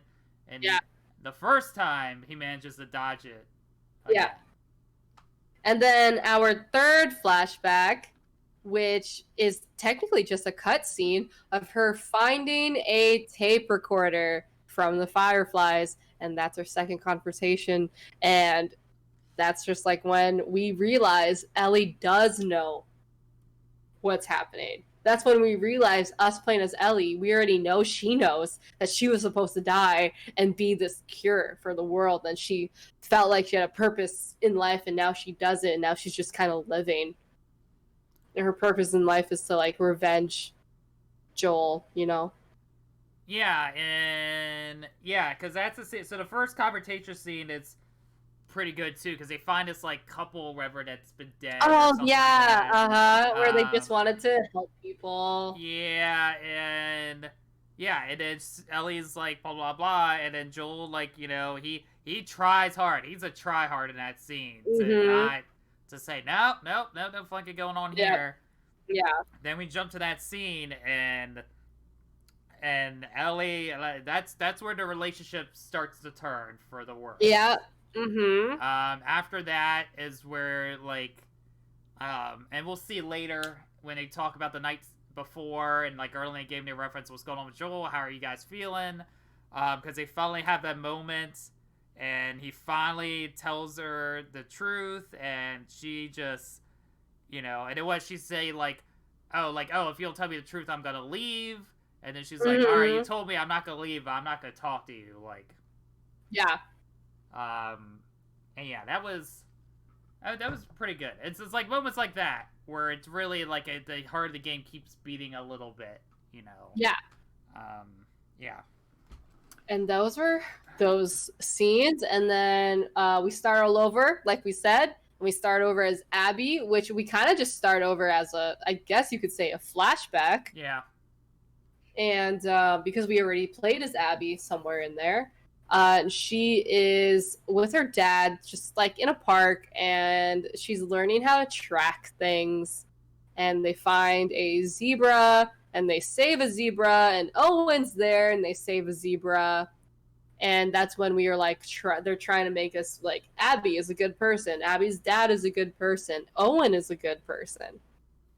Then we get to the hospital where we start learning that this is the time they find Joel and Ellie in the tunnel and take her to the hospital to extract her brain. And we get a guest appearance by somebody from the first game. Yeah, that was sick. I was so into that. I was like, this is good. This is a good this is how you make a callback to the first game, 100%. Yeah. Mm-hmm. Yeah, and then so you see her, you're like, oh shit, like what's going on? And then you have this discussion, and then they're basically like, yeah, like Abby's dad is like, yeah, we can do this, but she's gonna die. And then this is where people were kind of whining, complaining about the game too, about how like, you know, oh, but if Abby said, oh, it's okay to kill me, then why would she get all that, you know, things like that. Yeah. And yeah, and then you play as Abby, you go in the room, and then you realize, oh, Joel killed Abby's dad. Yep. And also it establishes too. It also establishes that they're fireflies, so that Abby and Owen at least are fireflies originally before they joined the group. Mm-hmm. And that gives us a little more like backstory, like you said, and then it just quickly jumps to the scene where it's the end of the first game, and we're seeing Abby kind of just like realize what's happening, and then that starts her revenge story on Joel. And then you're like, this is why. Yeah, and like, oh, this is why they're trying to find Joel. It's because she's directly involved with who Joel killed, which is her dad. Yeah, and this is the first test as a player of the game, to where the game is good. This is the first test, because how you react as a player is going to determine whether you're like, okay, let's give this a shot with Abby, or you're like, oh, you fucking kidding me? Like, really? Like, that's the determining factor right there. Mm-hmm. It starts with that. Yeah, it does. Okay, and then we get to Seattle Day 1 again with Abby, and I thought this world building was fantastic. As much as I don't like Abby, whoever created this world did such a great job, and I'm just disappointed that we didn't get to explore more. The stadium was cool. Yeah, so we're at the stadium. We find out that they have they're at a baseball, football stadium, and they have a huge community. It's gigantic. And they have a mess hall, they have a shop for clothes, they have schools there, they have classes. Then we get out to the actual gym. They have a gym there. Mm-hmm. And then we get out to the actual stadium, and it's just a huge community where they built houses. They built farms. They've built cages for dogs. They have agriculture, horticulture. They have laundry and fruit stands and people who live on the stairs. And that I thought was amazing, because if you were to live in the city with a shit ton of people, how would you do it?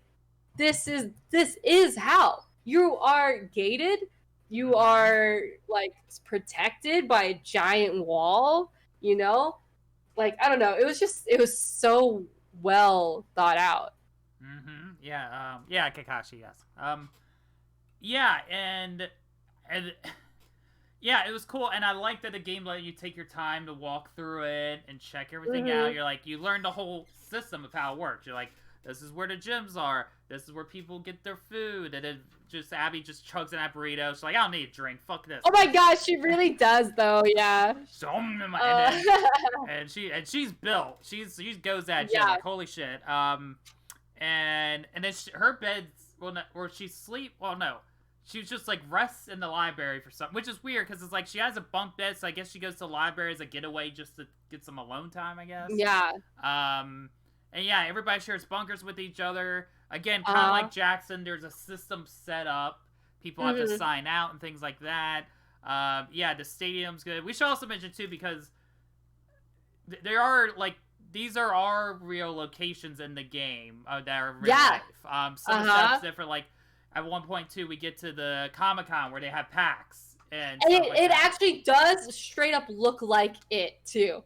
That's the thing about that convention center. People people were comparing game stills from real life photos, and they're like, "This is wow, it's amazing." Yeah, and then that hotel you mentioned earlier, the one that starts with the S, is the hotel where everybody would stay at for the conventions and stuff. And I'm like, dang it, I want to go PAX West now.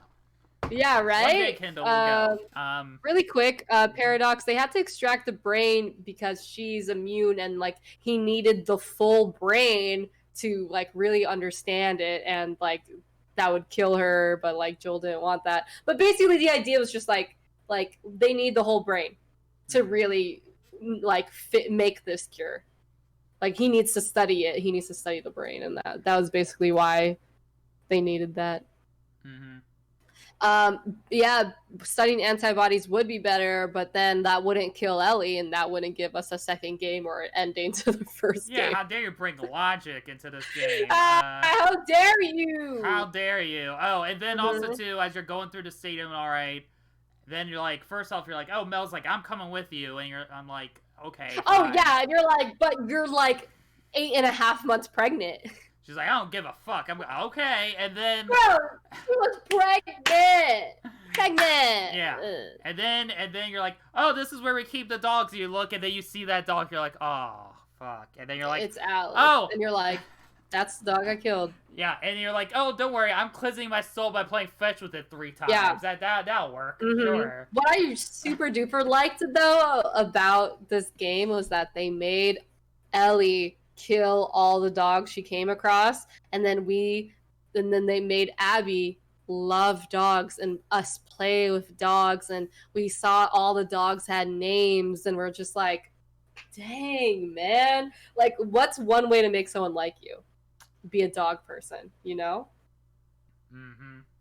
Dang, it was crazy. And then they went on a mission, right? Where were they went on a mission. It was just a patrol. They were just doing a patrol, and then they got ambushed by the Seraphites, aka the Scars. And they were riding on vehicles and motorcycles and shit, and it's like so different from the first time, because the first time you're like they're in the woods, coordinated, just like simple.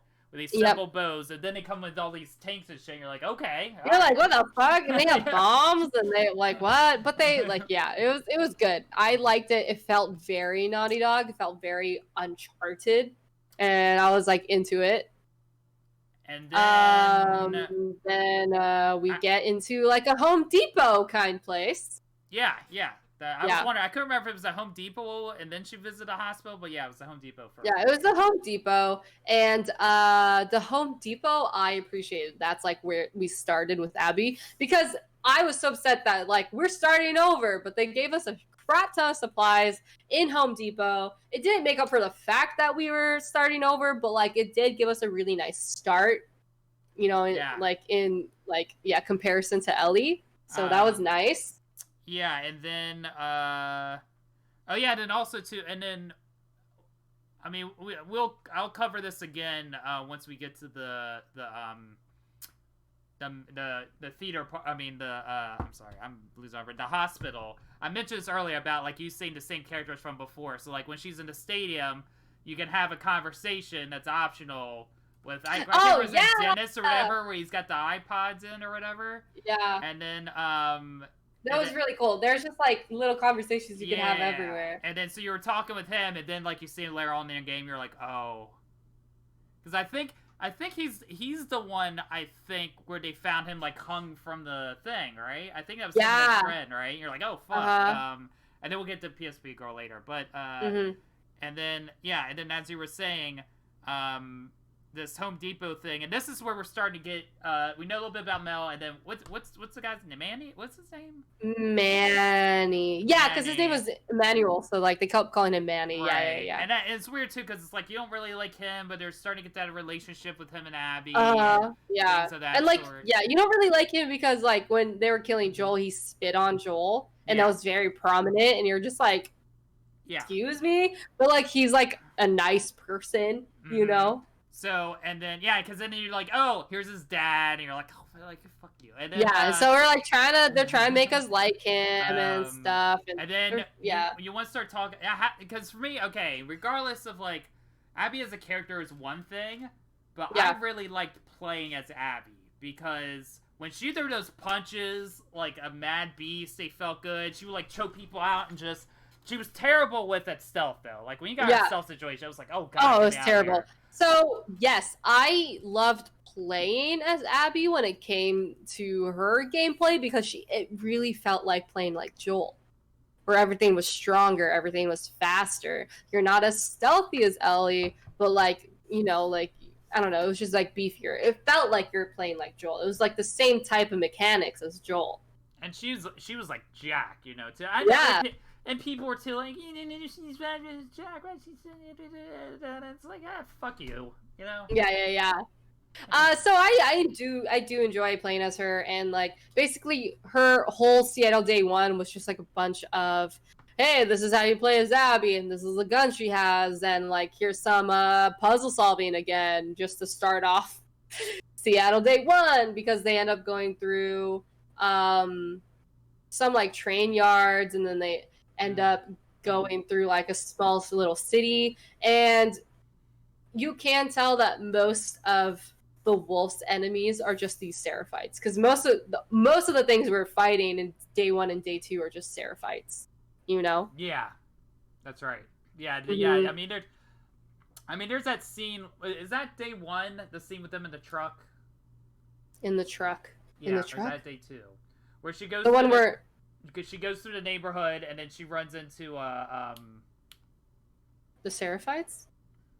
Or no, that's no, never mind. That's Ellie. I'm sorry. Oh. I got confused. That was when Ellie runs into Oh, Jesse. Jesse and that truck sequence. And I mean, we should have that mentioned was sick too. But that was sick too. Yeah, that was kind of cool. Both those car driving like scenes were so good. Yeah, it was different. They've all, even in the first game, anything was like first person driving kind of thing. They've been pretty good at that. I really liked it. Yeah. And then it was Seattle Day One. It was also one of those parts where you felt like if you had to like go through all these enemies at a gas station and you didn't quite know what you're doing. They're like, do I have to kill all these people? Do they have to kill me? Like, what is it really? But basically it was just waves and like a time you had to like run down before you were saved. And then you get to one of their bases. And then that's where we learn more about their world building. And I really appreciated that too. And then we met Nora before she died and PS Vita girl before she died, and like we were just like learning about all these characters that it's like just all these callbacks, and you're like, wait a minute, this sucks, everyone's dying. And I like that. I love callbacks. I love when they do shit like that. I think it just makes the story better, even though we don't like Abby as a character. So you were fine. You were fine with that, of them, and instead of us being introduced to them earlier and then having them die later, you were fine to have them die first? I still think there could have been a very, like, a better order of this game that I will talk about soon, but, like, after all this, but, like, like, the callbacks could have just been in a different order, basically, you know? Yeah, I got you. And then the PS Vita girl, like, she was playing on, like, one game's, like, Hotline Miami, and I can't remember the other one, but it's cool because you can see the game in the PS Vita she's playing. Yeah, that was so cool. And, like, you heard the music from like, oh my god, so good. And then we learned that there's a leader, right? There's a leader to this whole thing. Yes, there's a leader, and it's not Abby. And basically, she finds out that, like, someone named Tommy, who's Joel's brother, lives in Jackson, and she's trying to, or what? No, that's not it.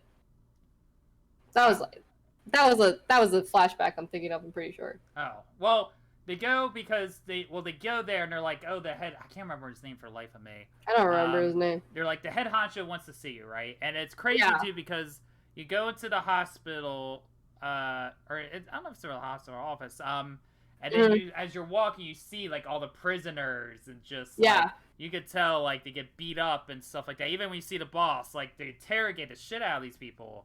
Yeah. And then also too, they mentioned with like Nora earlier, she's talking about like, oh, there's all these like dead bodies and like shit going on. And then you go up to the head of honcho's penthouse, and he's like, well, we gotta do this thing or whatever, and she's like, oh, I want to take Owen. We should take Owen. And he's like, where's Owen? And he's like, yeah, Owen kind of dipped on us. Like, if you want to find him, I guess. Like, don't do it. But like, yeah, basically, like, it's her going, I'm gonna go get Owen. And he's like, don't fucking do that. And she's like, well, I'm gonna do it. And he's like, I can't really stop you. And she's like, bye. You know what I mean? Yeah. And then we get into a second flashback of Abby, and that's when we kind of create the aquarium world. And that's like another callback to the aquarium. We're like, oh shit, it's the aquarium! And you can like walk around, take your time and stuff. You Is that the walk one where you can do around. the bow and arrow shooting game? Not yet. Not yet. Oh, that's that one. Not yet. We go there so many fucking times. I don't know what. We go there. We go to the aquarium so many times. It's kind of insane. And then I don't know. This felt so forced to me because it was just like the game made me feel like, hey, I want you to really love this character, so we're gonna put the scene in here. She's fun and she's lighthearted, and she and Owen are together and they like each other and they're just trying to live in this world, and she's just, she's just surviving. Like, I still don't feel for her. I don't feel for her at all right now. I know you're trying to force this on me. It's not happening. Well, because it's all mixed together to me now. It's like jumbled because you have the scene where he shows up and shows her the area first time. Then you have this scene with the bow. Then you have the Christmas scene up in the balcony. Yeah, there's so many. And then there's the boat scene, and it's like it's hard to keep track of what happened where because you know. It seems like half the game is Abby. It's like, oh, we gotta go back to the aquarium. I'm like, really? Most of Abby's like, it's all aquarium. So after that, we find out that there's like, some backstory to her and like some I don't even know how to describe this. Like after the flashback. Sequence? Yeah, it's a Ferris wheel sequence, and then after that, we find out that Owen's actually with Mel, and then like Abby's still into Owen, and Mel's like, you fucking suck. And then after that, Abby gets kind of in an area full of Seraphites and ends up getting caught.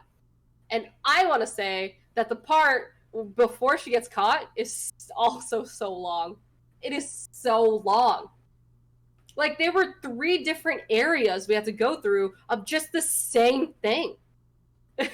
Why couldn't it just be 1 or 2? Why did we have to do 3? Because there was, like, the outside part, there's one inner building, and then there was, like, a second building that's, like, cut in half with multiple floors. And I was like, why is this lasting so long? There's literally no need for this.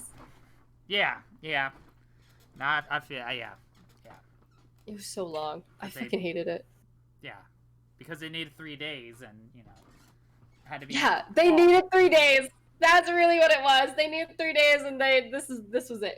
I just thought it ended up so fucking long. Yeah, especially too, because then once you get to the second day as her, that's where, like, her story kind of really starts. Yeah, actually. Her story starts at the end of the fucking first day. Which is, her getting caught and then helping 2 Seraphites escape. So this is one of the trailers we saw. It was dark. It's raining. You hear a lot of shit around you, and you see this person in front of you, and you're like about to die. And that was like part of the thing. So it's ended up being a girl named Yara, and she's like coming in as Abby is strung by the neck. And they break one of her fucking arms, my dude. And that trailer, they cut away, but then when you see it, you're like, I know this is coming. You're like, oh. Yeah, and it's hard to watch, man. They add sound. It's fucked up. And I honestly really enjoyed the way her arm looked throughout the entire thing, because it just kept like getting worse and worse every time you saw her. And I was like, that's... Yeah, details. I like it. Her arm was more red than like the NES Game Genie was red on that day. That's fucking that's a reference, but I was like, good guy. Like, when you see it, you're like, her arm's done. There's no way. 100%. Even though they try, you're like, come on, like. Yeah. And then we end up getting saved by Lev, and he is amazing. Lev is this awesome character who's actually Yara's brother, and throughout the story we find out that like they don't accept Lev anymore because Lev decided to be his own person and be who he wants to be and shave his head, and you know what I mean? Again, the internet being the internet was, I saw a lot of people whine complaining. They just threw in this transgender character for no reason and blah blah blah. People were whining and complaining about that too. I don't agree with that because it gave Yara and Lev a reason to leave. It gave Lev a reason to leave, you know? Like, why would they be in this situation otherwise, you know? Because the Seraphites is such a metaphor for religion. You know what I mean? It is basically a new religion. And especially when you get to the stuff with, like, the mom and all that later. Yeah, and, like, why...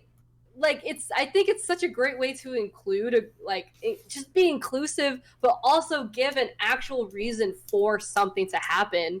Unlike Dina's pregnancy. That just fucking happened for happening's sake. You know what I mean? Yeah, I mean, I know people had problems with them as characters. I was fine with them. Yeah, I was completely fine with them. Mm-hmm. Also, I feel like this is more of a realistic reason than Abby going on a revenge. Because Abby's revenge is all has to do with someone killing her dad and then someone killing Owen. She's just revenging two men, you know? Whereas Lev is trying to be his own person.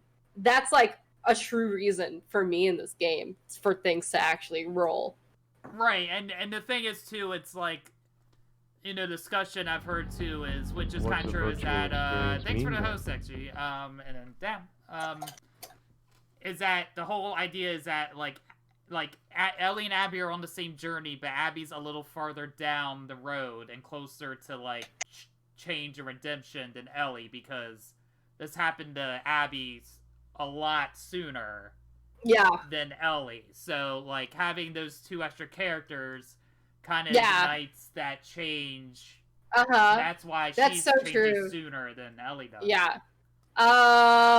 So after that,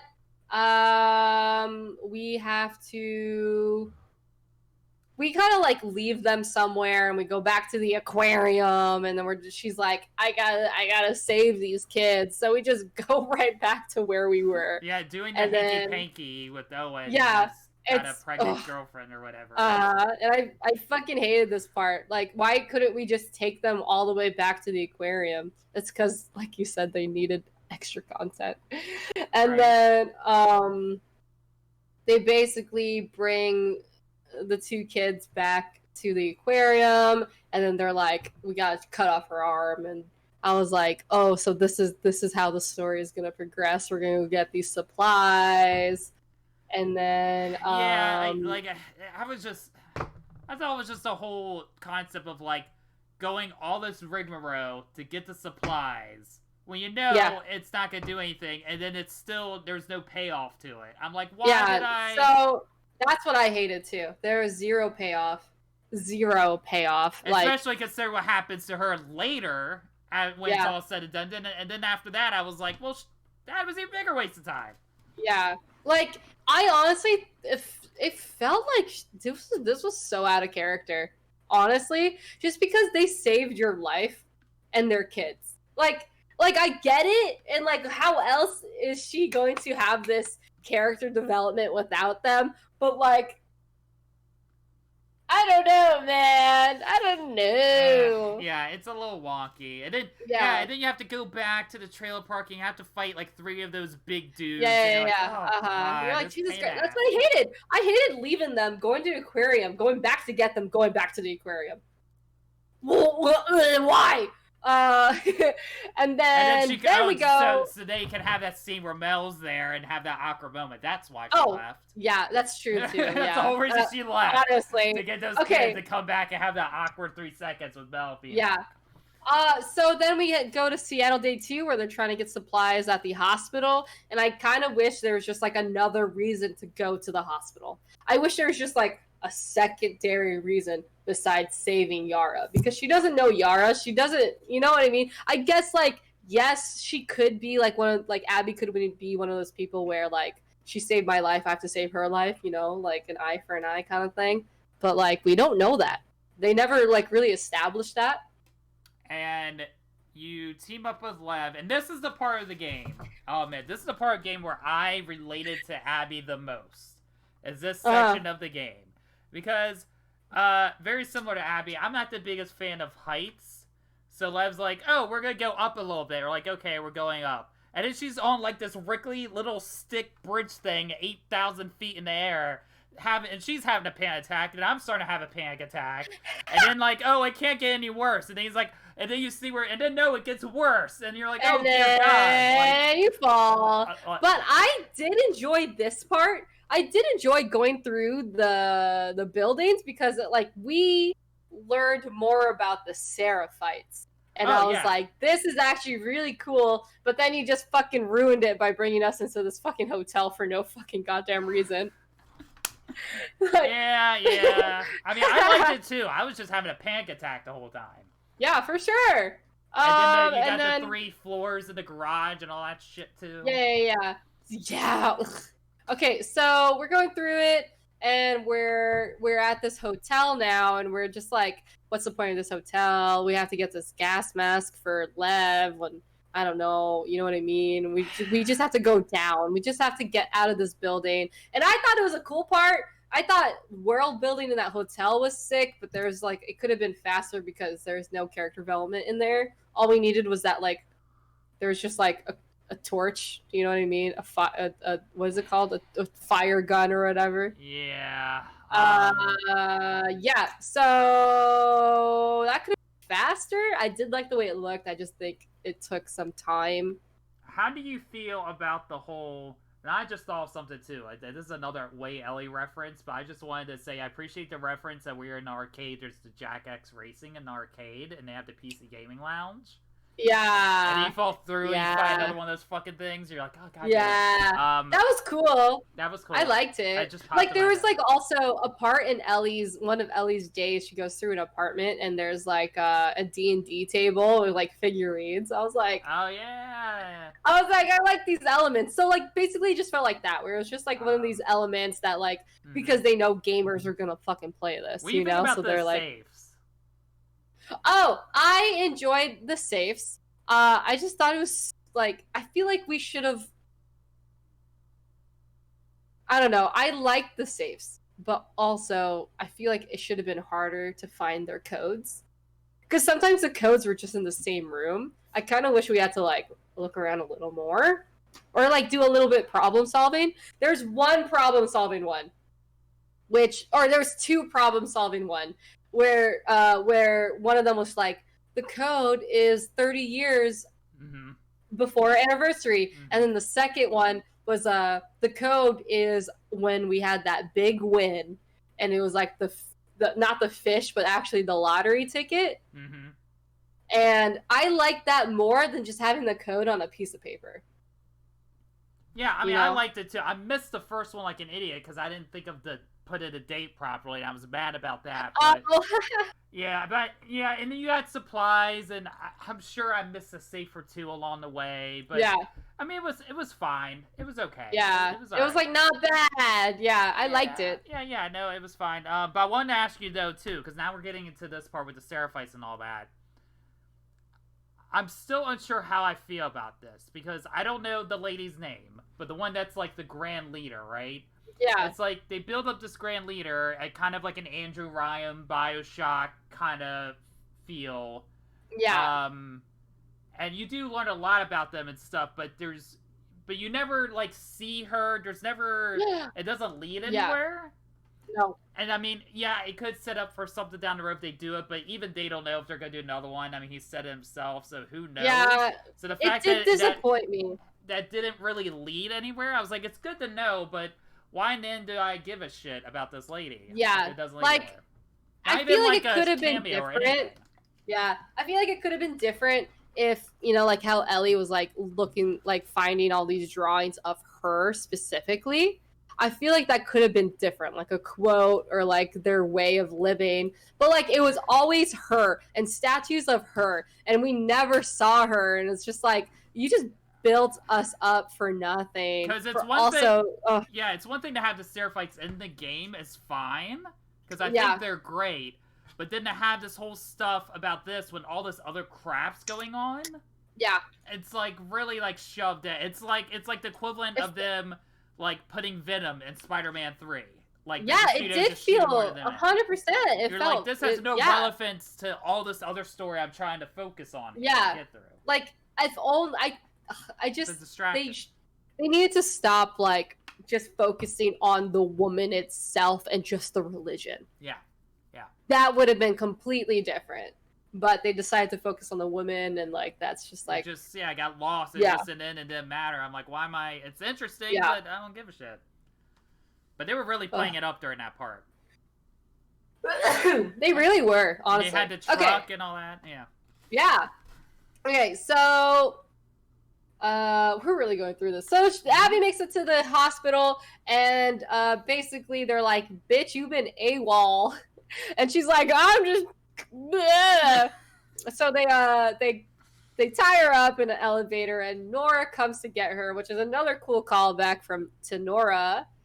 And we kind of just realize, because during one of Ellie's scenes in the hospital when she's in the vent, you hear that Abby is locked up or something, or that she escaped, and you're like, what the fuck, what's that even mean, Abby escaped? And we just realized now that this is what they mean. Nora helped her, and Nora herself didn't know where Abby was going, so Nora herself couldn't even give Ellie an answer of like where Abby is. She had no idea. So all of that was happening. Abby went to a crazy part of the hospital. It was the craziest fucking scene in the world. So we're in like the ICU area, and it's closed off, and there's plastic everywhere, and there's just like fungus everywhere, and everything's scary and everything's dark, and that's basically the biggest fight you're gonna have in the game. Yeah, the like boss fight, if you will. Yeah, you're like, holy fuck, this is like Resident Evil all of a sudden. Yeah, and everyone's calling him King Rat, who's basically just a mix of all the zombies. Yeah, you're fighting them in this underground tent. You're running around in a circle again. And then somewhere in there, a part of him comes off and is like a stalker. And you can't kill the stalker, and the stalker just comes in and out. And you're just trying to kill this big guy, and you eventually do. And then you find supplies, and you have to go into this vet, which you saw the stalker go in, because that's the only way out. And then that... somewhere in there, she also finds supplies for Yara's arm. And then that's kind of... You kill the stalker, you fall somewhere, and then everything's fine. And then you're... right back at the aquarium out of nowhere. Can we talk about for a second, at least for me, how fucking annoying those stalker things are? Oh, because I'll be like in my business, and they'll come take half my health and disappear, and I'm like, and then like they're like, if heaven forbid there's like two of them, it's like I'm dead. Like it's so frustrating to me, at least. That was fun. It was a fun like gameplay little sequence and learning stuff. I don't know. I guess. I don't know what it is. Like, I guess Nora just didn't click for me compared to some of the other side characters. I guess. Like, I didn't really feel anything for her. Bro, someone in chat, I don't even remember this at all. Someone said, speaking of crazy callbacks, there's a part where Ellie kills 2 wolf soldiers that deserted, and the only reason they're trying to kill Ellie is because they think she's there to take them to Isaac. And I don't remember that. Where was that? That's a good question. She kills 2 people who... I remember a line about Isaac with her, but I couldn't remember where it was. Dude, yeah, I actually don't even remember that. Huh. What part was that? I really want to know now. I have to think about it.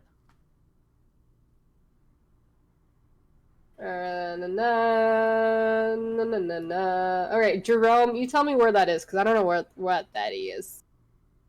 Yeah. Huh.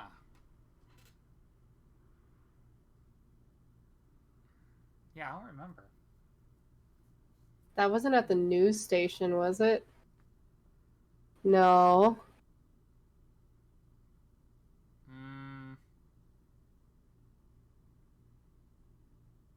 Well, we're trying to look that up. Just Oh, another okay, side. sorry. Oh, you find it? No, I wish. Oh. I was Okay, gonna say, so yeah, go ahead. I'll oh, that's it. Go ahead. Oh. Go ahead. Okay. No, you go. Okay. No, I was just talking about as a side thing that like too, like the scene after she beats up Nora to death, like that was like a really good scene when she like comes back to the theater and she just has this look on her face, and she's just so, like, she's like she can't believe what she just did. Like she became a monster in that moment. Yeah. That whole scene where she's just quiet and Dina's just sitting there with her. I was like, oh shit. That was beautiful That too. was really good. I super like that. But yeah, so back to Abby. We went to hospital, came back, and they fixed her arm, right? They fixed the arm, and now we're at Seattle day 3, right? And this is when they're like, we should go to Santa Barbara. And they're like, nothing's at Santa Barbara. And like, Owen wants to go to Santa Barbara. It's like, fuck that. And then they're like, you should take Yara and Lev to Santa Barbara. And they're just like, but they're Seraphites. It's like, yeah, but they're children. They're trying to leave, so take them. And they're like, okay. But then we find out that Lev left to go get their mother because Lev is still believes in their mother, and Yara's like, no, it's not gonna work. And so they go to save Lev, right? And then this is where all hell starts to break loose a little bit. Yeah.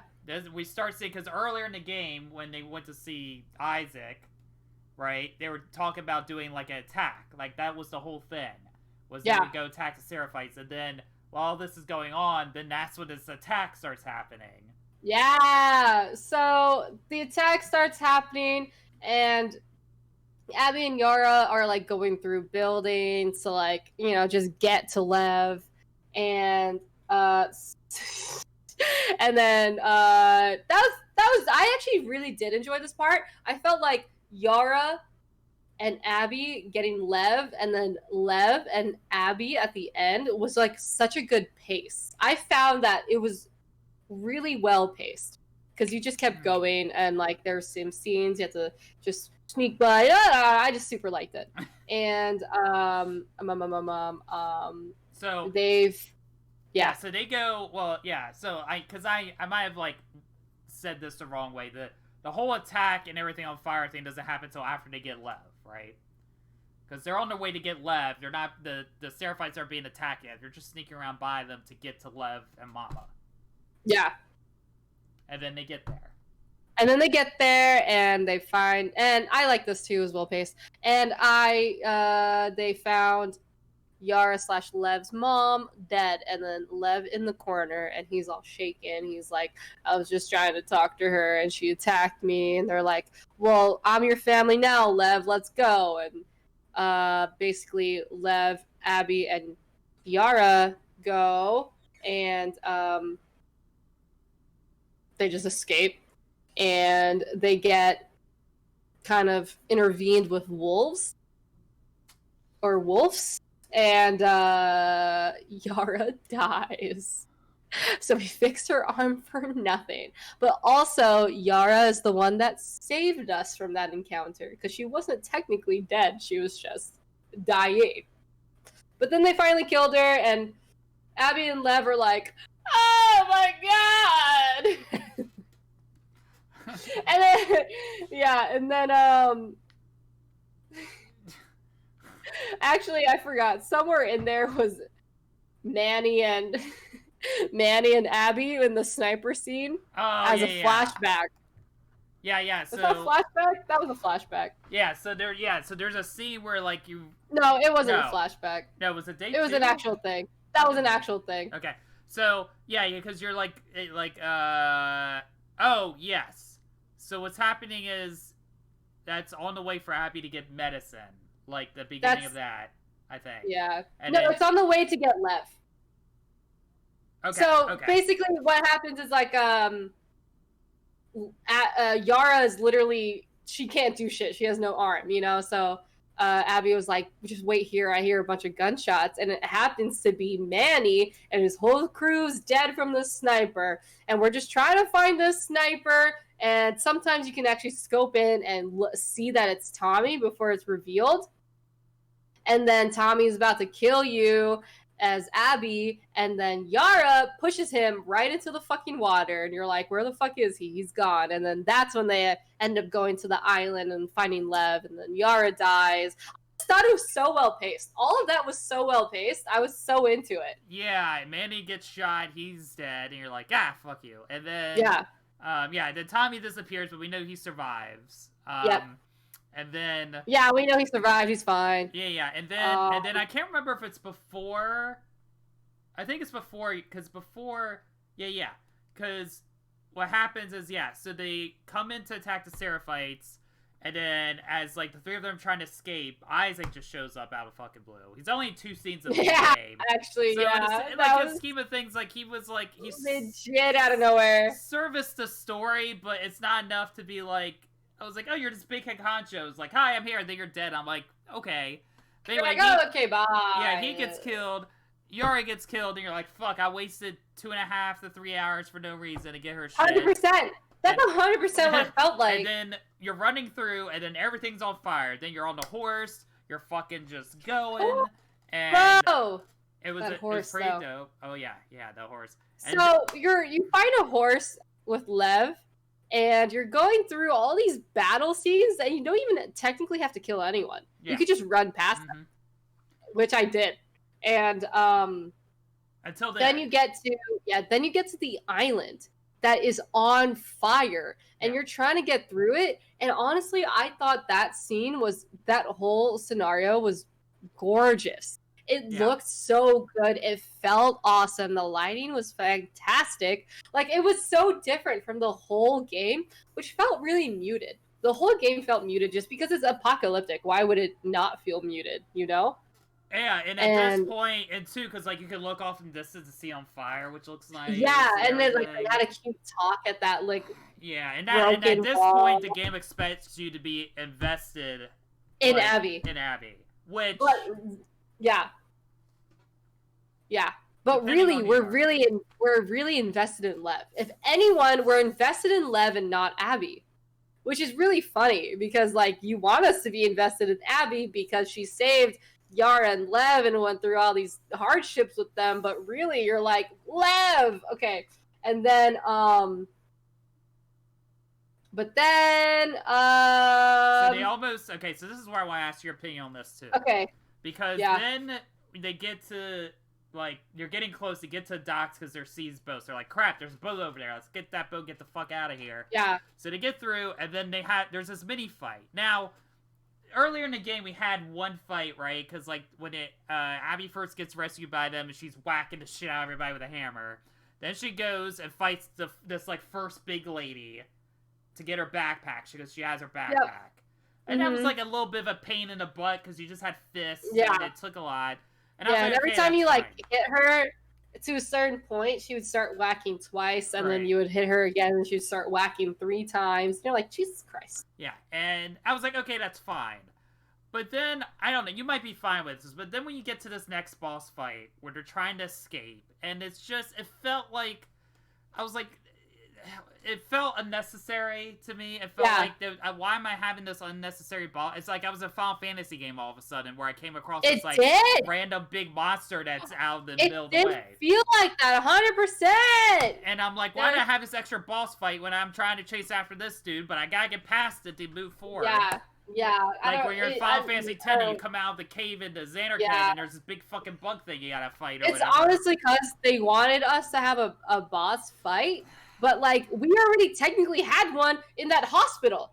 You know what I mean? Yeah, between that and we didn't need it. It's like we really didn't need it. I mean, the fight was fine, but it was a repeat of what we did before. Yeah. We already did that kind of fight. Mm-hmm. So then, after that whole fight, which I thought was... It looked good, but also was, like, unnecessary.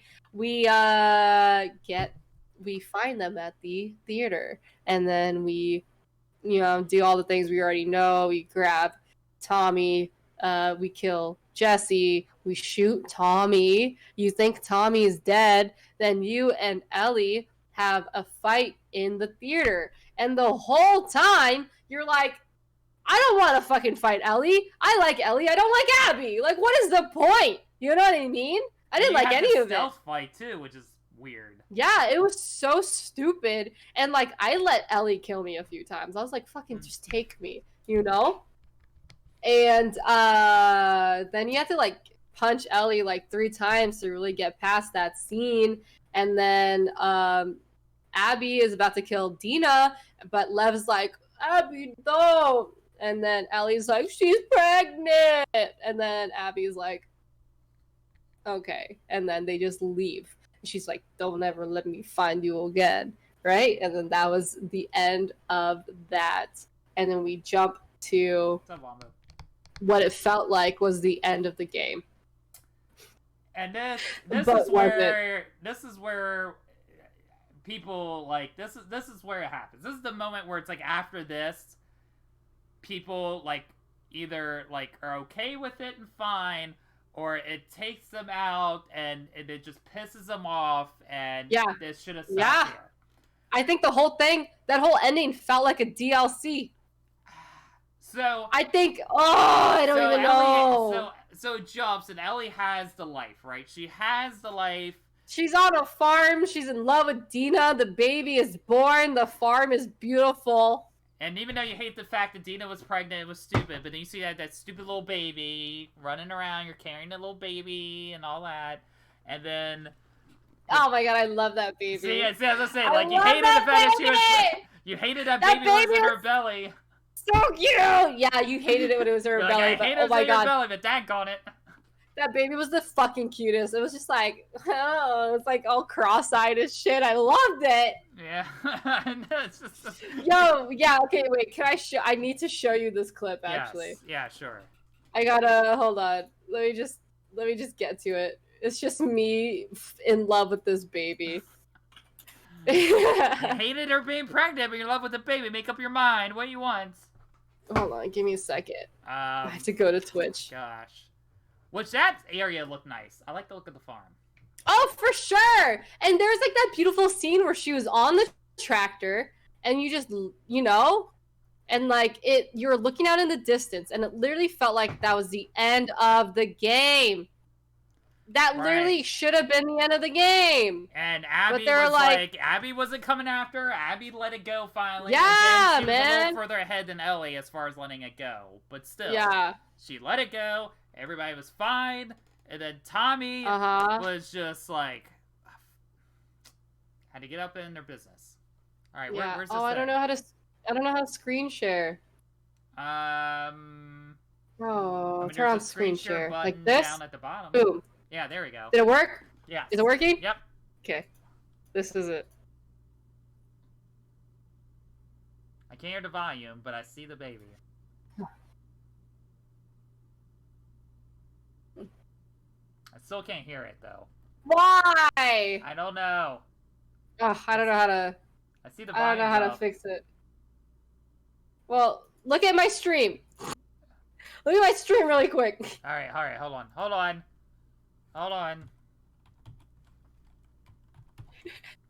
Give me a second here. Let me. Okay. Let me. Oh, for goodness sakes.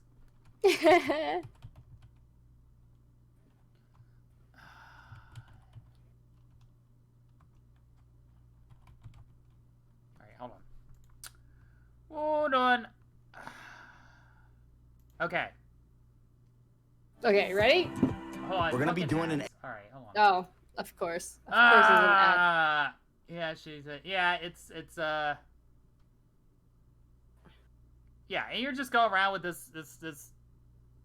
Yeah. Are you watching it? Are you there? Nah, yeah, hold on. Just give me give me a second. Give me a second.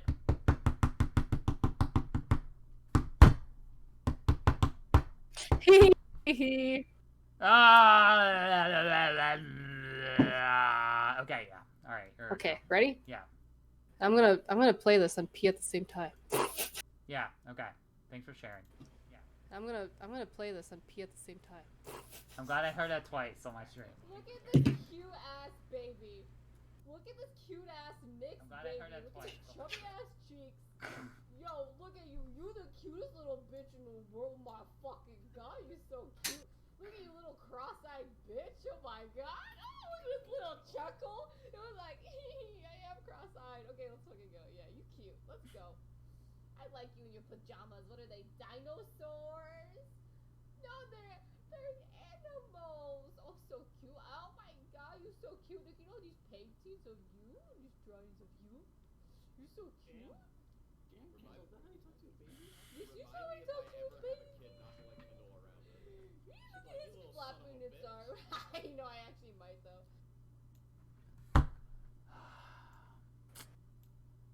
Well, yeah, there's that. There's that. You see, it's like she was talking to an actual baby in real life, but she was talking to a non-existent baby in a video game. And yeah, that's what we just witnessed here, folks. And that was that scene. And that was that scene. Yeah, Yeah. Yep. You're really into that baby. I really was, though. I really, really was. Baby. I really was. Oh, hey, look at all me. Whoa! Whoa! Whoa! Insane! Yeah! I'm taking over the interwebs. That's Holy funny. fuck. That was really funny. That was. All right. Okay. And then we're at peace, and then. Yep. And everything's fine. Air quote fine. But it's not fine, is it? It can't be fine. Tommy shows up, and Tommy's like, "I found her." and then Dino's like, "Don't fucking go, Ellie." and then Ellie's like, "I can't sleep at night, Dina." and then you think this is all over, but for some reason, Ellie feels the need to fucking go and kill her. And I feel like a lot of it had to do with Tommy's unsettling of like insecurity of like, listen, look at me, Joel is dead. Like, we have to finish it. I can't go, Ellie. You have to go. And I guess she decided to go because she we had another cute guitar scene after that. Mm-hmm. And I guess it just made sense in the world of Ellie to like, I do have to finish this off. Like yes, well, I think, have. I mean, and we could talk about with the end too, but like, it's that thing of. Well, I guess we'll wait till we get to the end because people that like the ending related to, like, oh, she's finally learned to forgive herself, but I still don't know if that justifies how the ending happens necessarily. Yeah, like I almost feel like I understand it. But it just like, why don't give us a beautiful scene on that farm to not end it, you know? Yeah. Like, wait till the end or something. I don't know, it just felt like they ended it, and then they're like, oh, by the way, there's actually 2 more hours. Yeah, I think even people that really like the game, probably in that moment, were like, oh, we're still There's going. more? Okay, well, shit. Oh, yeah. They're like, oh, I thought I was ending it right now. I'm trying to go to sleep. They're like, I'm pushing goats in the barn. We can't go past this. Yeah, so, and then she we heads see down that to Cali, right? Because she hears her in Santa Barbara. Which, again, the classic Ellie just like, oh, I just showed up here. That could be a whole game of itself for getting her all the way up here to down here. I know, right? But somewhere in there, in the farm scene, she had a lot of, like, PTSD with Joel. And that just furthered it for me that, like, she does kind of have to go and get some closure, or what she thinks is gonna. Oh my god, I'm muted. Oh really? I can hear you. I'm muted on my stream. Oh. Yeah, that's okay. Okay, and then who really cares? We're using your audio anyway. Yeah. And then my captions are picking up what she's saying. That's fucking great. Okay. And then So she gets down there. Somehow Ellie finds. Oh wait, no. We jump to Abby, right? Yeah. So we jump to Abby, right. and they're like in this like neighborhood with Lev, and I love it because Lev is wearing Converse and looks normal. It has a little bit of hair. A little bit of hair. Yeah. Abby looks the same, and Lev is awesome. They find a house. We search through the house and we're like, wait a minute, there's something really weird about this bookcase. And we push the bookcase. We find out it's a little bunker for fireflies. And on the radio, we hear that there's a firefly station. And, like, it feels like there's closure for both Abby and Lev.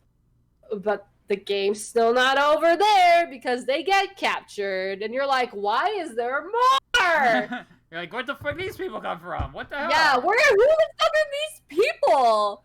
I forgot what they're called. And they like beat the shit Rattlers? out of it. They're Yeah, called Rattlers, right? Yeah, they're the LA Yeah, equivalent. they beat the shit out of them, my dude, and they just took them away, and it felt so weird because the whole game, Abby and Lev were just like, boom, boom, bam, pow, you know, like they were like unstoppable, but for some reason, these people just fucking shit on them, you know? Right, and you have this whole journey of like, all right, Ellie's finally gonna get to her or whatever, and then you add these people, and you're like, why What the add fuck? more? Why It add feels more? so random, right? Yeah. Okay, and then we go back to Ellie. We don't really know what happened with Abby and Lev. We go back to Ellie. She's like, at Santa Barbara, we're going through a house filled with zombies. And we find two dudes. They realize we're looking for the same, or like they know of the same person, which is Abby. She goes to that area. It's like this crazy place where they're chaining up zombies and they have people in prisons and we don't really know what's going on. So she goes through killing everyone. And I also like this. It felt, the gameplay was awesome. It didn't feel like a Last of Us game. Like, I keep bringing this up, but it feels like Uncharted, you know? Yeah, I can see that. This part felt like Uncharted. It looked like it. It didn't feel apocalyptic. Yeah, because it was a little brighter because you're in Cali and Everything was brighter. Yeah, it just like didn't feel like the game, but like it still went with the story. I get it. I'm just wondering how Ellie found that boat. How did she even find their boat to begin with? I don't fucking know. And then the other thing I'm slightly bothered by is that like she bled out for a while, and she was still kind of okay after all. Yeah. I'm like, really? You're like, come on. You're immune, but like you can bleed out to death here. Yeah. That seems a little bit too much time. I was like, whatever, fine. Okay, so she did bleed out for a really long time. Okay, and then she fights all these people. She reaches the prison. They're not there. I would try the beach, and she goes to the beach, and she finds a lot of people up on poles. She's like, what the fuck? Then she sees Abby, and Abby is no longer the muscle we know. She has no longer her braided hair, ponytail. She's weak. She's distraught, you know, and she's just vulnerable. And Allie takes out her knife, and we think she's about to kill her, but really she just cuts her down. And then Abby, all week, still cares for Lev, and we realize Lev is just on the other side of her, and she cuts Lev down and just carries Lev to a boat. And then she tells Ellie that there's a boat over there too, and they get on their separate boats. But then Ellie's like, I have to fight you, and Abby's like, let's just let it go. Like, look at us, let's just let it go. And then Ellie's like, I have to, and only by threatening Lev's life does Abby say yes. And we have this well done, I would say it's well done scene at the end where they're just fighting, and like they're both exhausted, they're both on the brink of death, and they're both just really trying to find closure and a good life. And like, it's both so disheartening. We're playing as Ellie, and it's so disheartening because at this point you love Ellie and you love Lev. You still kind of don't feel for Abby. You kind of just feel for the situation she's in. You know? Do you agree? Do you like Abby? She's okay. She's okay. Yeah. But like, we don't have the same love for her as Ellie. No. See, that's the thing. It's like, again, it may come down to how they decided to plan the game out. You know, would it be different if they switch things around? So they're going to Cali to meet up with other Fireflies, right? She's like, oh, I'm gonna be sort of a good person now. I'm like, okay, fine. And the whole thing is, like she's like in this prison, and then you play as part as Ellie. We're trying to go through this prison, and again to what you said earlier, like these dudes are messed up. They have like zombies attached to chains for the laws of it, right? And you go through this part, which can be a real pain in the ass to get through. But you're going through this whole mansion sort of thing, and then you get there. Abby's not super buff; she's just regular size buff, like normal people. And then so you get to that point, and again, I don't necessarily feel for Abby, but you get where she's coming from. Mm-hmm. And again, that's kind of where this whole game issue is, because it's like, okay, I get it. And then it's like, okay, I can see what Abby's saying. Like, I get it. She let Ellie go twice. She let Ellie live. And Ellie still had to, and she's like, are you fucking kidding me? Like, come on. And then she doesn't want to fight her again. And then she puts Levy's life on the line. And they're both really weak, so I guess it's sort of a fair fight. Mm-hmm.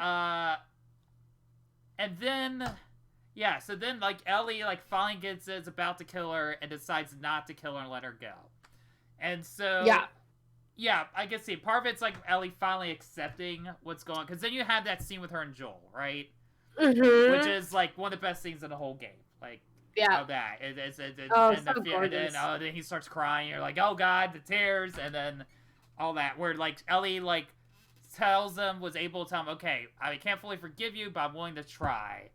And that was the day before he died. Yeah, the day before he died. And that's after, by the way, which we didn't mention, the tent scene happens, like, a little before that, too. The whole tent scene about, like, oh, Joel tried to stand up for her, and she got tired, and Joel got in her way, because that one guard dude was being an asshole, and then this was after that, and she's like, sorry, and all that. And then, and then you get to this point where she's like, okay, or whatever, and then she stops. And then Abby and them get free. It's tough, because, again, I get it, but at the same time, after you see it, because then Ellie comes back, right? Ellie comes back, she's missing 2 fingers, Dina's gone, she has nothing left, and it's like, even though I guess she learned to forgive herself, she still, was that really worth it? And it's like, I don't know if it was, because it didn't feel worth it. If Dina and all that had left, and she killed Abby, that's one thing. But she didn't even kill Abby, and she still lost everything. And it's like, she kind of accepted it herself, but, and then was it really worth it, all that rigmarole to do it? And it's like, I don't know if, like, not really. It doesn't make me happy that Abby survived, necessarily. Yeah, it really doesn't. After, even though playing Abby for so long, it's still, at the end of the day, it's like, if you're gonna make me play Ellie again for this. Yeah, then, like, why would I care about Abby? And, I mean, clearly, too, like, you see it, so, like, a nice little thing is, like, in the menu, right? In the menu, it starts, it's all cloudy and sunny. On a boat. And then, at the end of the game, it's, at the end of the game, it's all sunny and stuff, where at the beginning it was cloudy, and I've heard it, Neil Druckmann confirmed, too, he did say that means Abby and Lev did arrive at their destination. Yeah, because they're saying, like, we're on Catalina Island, we're at a really big round building, and I saw that, I was like, oh my god! But, like, the thing is, when it came to Abby and Lev, like, during the whole ending, I've been telling people this, I don't care for Abby, but I really cared for her guardianship over Lev. I didn't care for Abby as a person. I just cared for the fact that Lev is, like, has a mentor, has someone with him, and, like, I don't know, like, it's just, like, the guardianship of Abby. I don't know if it's, that's the thing, it's like, I don't know if it's, like, would it had not been Abby, and some other character came up with, and he did the same thing all over again, would we feel the same way? Like they killed Joel, or not killed Joel? No, still killed Joel. Like, if it wasn't specifically Abby, and you had, her name was Sarah or something, you did the same thing all over again, would you still feel the same way or not? Is it Abby the character and the way she was like written or presented, or was it the situation? No matter who it was, you would have still felt the same. I think it's just the fact that we played one full game as Joel protecting Ellie and loving them, and then having a person kill this character we fell in love with for one whole game. That itself is already ruined it. That already ruined the love you can grow for this character. So you do know? you think if they let's get into the deep dive here. So had they arranged it differently, would it have worked? I think it could have worked if they rearranged it 100%. I think we should have started with Abby. Like, it could have been like, I was talking to Joe, and he was just like, it could have been like Red Dead Redemption 2, Red Dead 2, where like, we didn't even know we were playing as the character from the first game. We just started off with a whole new character. Don't even like market that Ellie's in this game. You know? It's like, would have people bought this game? Yes. Would have many people bought this game? I don't know. But as soon as the word gets out that like Ellie's in it, then like, yeah, people are gonna fucking play the game. I think we should have played as Abby first, went through all her fucking flashbacks, you know, like loved her as a character. Maybe like don't even give her as much in day 1 and 2 in Seattle. And then we jump to Ellie. Ellie, the whole like first hour we played as Ellie, and we're just like, whoa, fantastic. Then get to the scene where Abby kills Joel. Then just like play as like Ellie going through day 1 and day 2, and then day 3, and then hop back to what's her face's name? Abby is day 3 or something. I feel like that would have been completely different. I think we would have actually fallen in love with Abby if we started off with Abby and her like growing, like, you know, seeing like the wolf area, and then like her coming, like getting this friendship with Yara and Lev, and then like just like kind of going back a few days. Because I think it would have been reversed. I think, you know how we were like playing as Ellie and then seeing all these things happen, and then we played as Abby and then seeing all these callbacks. I think if we played as Abby and seen all these callbacks and not realizing it was Ellie, I think would have been a bigger impact. Yeah. I think it's different when like all these callbacks are Abby. It's just like, oh, we still don't care. Like, that does nothing for me. But if we realize all these things were Ellie, it's like, oh my god, Ellie's doing these things, and then we play as Ellie and we're just like, oh, this is why, this is what's happening, this is insane.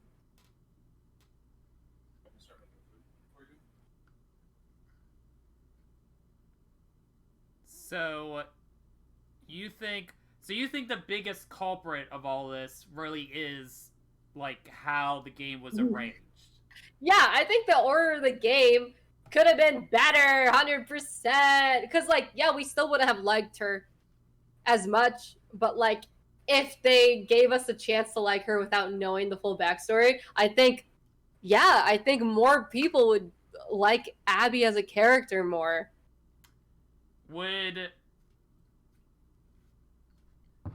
We shouldn't have known Joel died until the middle. Exactly. I think we should have went through. We should have just went through Abby's Seattle days. Do you think? And then Ellie's. Because like, not really. Again, I was in a weird spot where I was like able to play the game early, so I had to keep like quiet for a long time, like at least a year, knowing that. You know, Ellie's not the only person you play. You're gonna play somebody else, and knowing that could go one way. And they didn't. I mean, like you said, the scene in the trailer where Abby is hooked up by the Seraphites, they had that. That was like, I remember it being at PSX when they showed like the first ever footage of Last of Us 2. It was a while, yeah. And they had that scene, but everybody, I guess, assumed that was just a cutscene of something happened to somebody else. Yeah, and we're just like watching it. Just watching it just to set up a scene. So never thought, oh, any possibility of playing somebody else. Mm-hmm. So like, should they have marketed it and told you were gonna play somebody else, or do you like, okay, I get it to the thing, or I don't know. In the long run, I guess like it's good that they didn't, but to like hold to tell you like the like half the game you don't even know exists really. Like, do you think they should have ever marketed it or like told us at the beginning? Would that have made any difference at all? Yes. I think it would have made a difference. Because I still think the game would have sold well regardless because it was Last of Us 2. I think it is sellable 100% because it was Last of Us 2. I just don't think... It's like... They never gave us a chance like Abby because they made Abby kill Joel right away. And then they tried to make us love her. That's impossible, you know? If they marketed Abby a lot more, then like, yeah, maybe we'd actually be interested in her. Like, maybe it would have been exciting to know that we played as her. You know, like when like the first time you're playing as Abby in the snow, that would have been so exciting for people, you know? But like they never marketed her. They never said anything about her. And then like a lot of people, when they realized we started playing as Abby, were just like, what the fuck? Fuck this! Like, why would I want to play as Abby? So I don't know. Like, some people did feel bad for Abby 100%, but that's it. You felt bad for Abby. You didn't like her. You didn't love her. You just felt bad for her for everything that happened. Yeah, it's I mean, I agree. I think the way the game was set up and organized could have been done better, like the pacing and all that of the game. Yeah.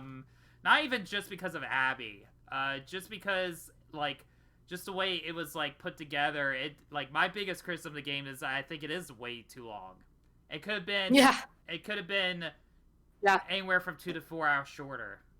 Oh yeah, it's just because they had all those scenes in there that were just so long. Well, it didn't need to. Oh, I mean, they had that, but then they had like, as you mentioned earlier, like there was a portion where it's just like, oh, I gotta get to this part, fight these guys, gotta get to the next part, fight these guys, and there's certain moments where like half those days, like day one of Abby, like, and then it showed us a tutorial, but like all those hours, then in the scheme of things, they mean shit, really. Yeah. Yeah. I mean, like, we could have cut out the whole hotel scene. We could have cut some fighting scenes in half.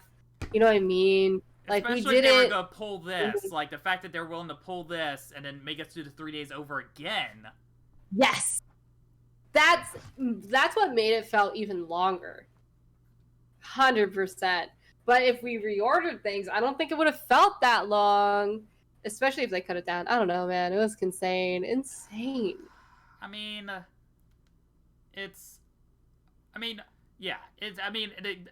the game's well acted. As I mentioned, the scene with Ellie earlier after she beats up What's Her Doodle, and like the scene with Joel and her at the end is really good. Yeah. The scene with them at the museum's really good. I mean, everything's acted fine. I know people were hating on Laura Bailey. We talked about earlier on the podcast about that because they hated Abby so much, and it's like, if you don't like the way she's written, don't blame like the actress or whatever, right? And it's, and I wonder too if like the whole leaks, put hate on it to begin with, that like pissed people off. So I'm wondering how things would have been different that didn't get leaked. It's so then here's poorly handled. So now let's talk about the end and what happens next. So like Ellie goes, she tries to go back, and Dina's not there. Nobody's there. She tries to play guitar. She can't even play the guitar. Can't. Yeah. She drops the guitar, and just walks off. So, what happens next? Is there gonna be another game? We don't know. If there is, what would be? Who would it be about? I know some people were saying, like, I've heard people say, like, oh, maybe she went to go find Dina. That I heard other people say, well, no, she has this bracelet on. She might have already went to Jackson already before she came back with the guitar. Because she had a bracelet on, and then she didn't have it, and then she had it on again when she got back. Oh. mean, because people were so heavy on like, oh, she's gonna go talk to Dina, and then some people are like, wait a minute, she has the bracelet on. I didn't realize She that might thing have about the stopped at bracelet. Jackson on the way back. Yeah, I didn't realize that either until somebody pointed out. So I was like, oh, that maybe that's a possibility. Then it's like, do we go with Ellie? And then people are like, well, if they did the third one, it should be with Lev's the main character. It should be with this. Like, I have my ideas of what I think it should be, but I wonder if you have any theories as to where, if they made a third one, where does it go? I mean, to me, in all honesty, I just thought she was going back to Jackson. Like, where else could she go? There's nowhere else to go. I don't know. What's your theories? I have a theory about, like, what... Or I don't have a theory. I just have ideas of what they could do. Here's what I think it should be. I feel like the third game, you're not gonna play as Abby. You probably maybe as Lev. I could see Lev. Yeah, being I the can see character. Lev 100%. And then also too, because then you have Dina's kid. It depends. I think there's gonna be a time jump. There's gonna be a time jump. Here's why I think. Yeah. This is why actually no. This is not what I think. This is what I feel should happen. There should be a time jump, a significant time jump, where Lev's older, Dina's kid's of a certain age. You might have something to do with that. At some point, you see Ellie in the game, but you never play as her or anything. There's a scene where, like, later on, towards the later half of the game, like, she shows up, she's older, she's got some gray in her hair, she's just kind of alienate herself or whatever, and you have to, like, go talk to her for some reason to, like, either give her information or get something. I don't even know if you go as far as to, like, bring her back in for, like, one final hoorah or anything. Yeah. But just to have a thing where you've seen Ellie, like, 20 years later. Yeah. What's she doing? Maybe. I do know, though, that they said that, like, there can't be a Last of Us game and it has to be about love, right? Like, the games are about love. Yeah. And someone said that, like, a third game could be almost like a prequel to this game where it's Yara and Lev. Like, because it's like a sisterly sibling love. But, yeah.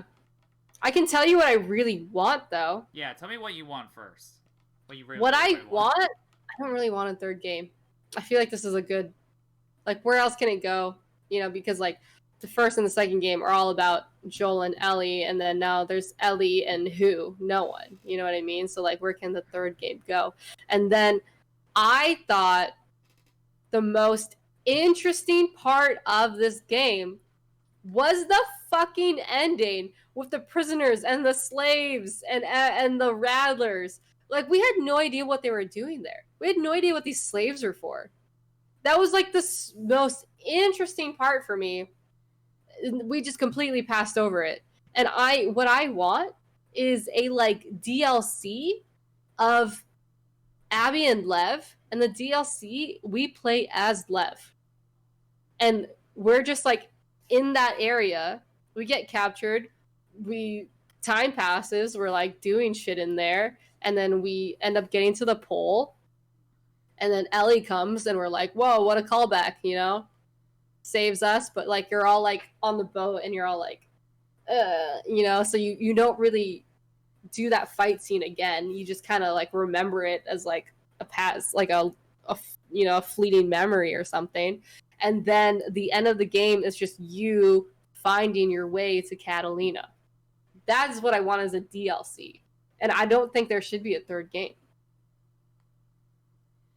That's like, I don't know. It was just, that part was so interesting to me, and then we just knew nothing about it. No, I mean, I'm with you. I would like to know more about that, for sure. I think you're right. It would be a good idea to end the story of, like, them getting to that place, and then, like, and then maybe if they did do a third part, could be something about, like, Abby's been at that place for a while, and again, there's like a reference to her or something, or maybe you could have her, like, maybe I could do the thing where they're like, if there was third game you play as Levy, you have Abby die, she gets killed at the beginning or something, because that would make fans happy, but it's like it gives Levy a reason. But it's weird because now you mentioned, I can see several Left Behinds happening. Like, one with what you mentioned is good. I think you saying part 3, like, being the prequel thing, I think that would be more suited to Left Behind than, like, oh, for sure. And then, like, an actual part 3. And then again, like, a third one about the Seraphite and the leader and all that shit. Like, what the fuck's going on? And then, so, like, one to explain the Seraphites, one to explain the LA group. I mean, you can assume at this point, it almost seems like every single state has its own version of this faction, right? Yeah, And then it's like, again, it leaves that door open to, of, like, they're Fireflies, they're still around. They spent the first game setting them all up, doing the thing. The second game, they kind of lay dormant. It would be naturally make sense for, like, third game for them to rise again. And it's about the Fireflies coming back up. Yeah, and it would almost be natural for us to place Lev with Abby. And they're Fireflies. Yeah. At this point, yeah. But, like, where does the story go from there? Like, what are they trying to do? You know? Well, yeah, because, like, Joel and Ellie's story's done regardless. Like, I think I can see Ellie in the third game, but it's, like, she doesn't barely have anything to do with the main story. It's... Mm-hmm. You know what would be kind of insane? Yeah.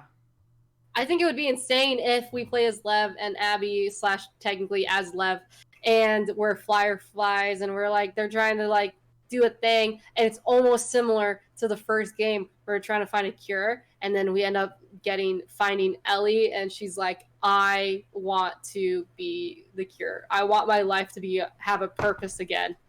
You kind of read my mind, because I literally... Because then I started going about, I was like, you know what? No. And then I started doing a 180 on my original thought. I was thinking, no, the third game is that everybody's after Ellie.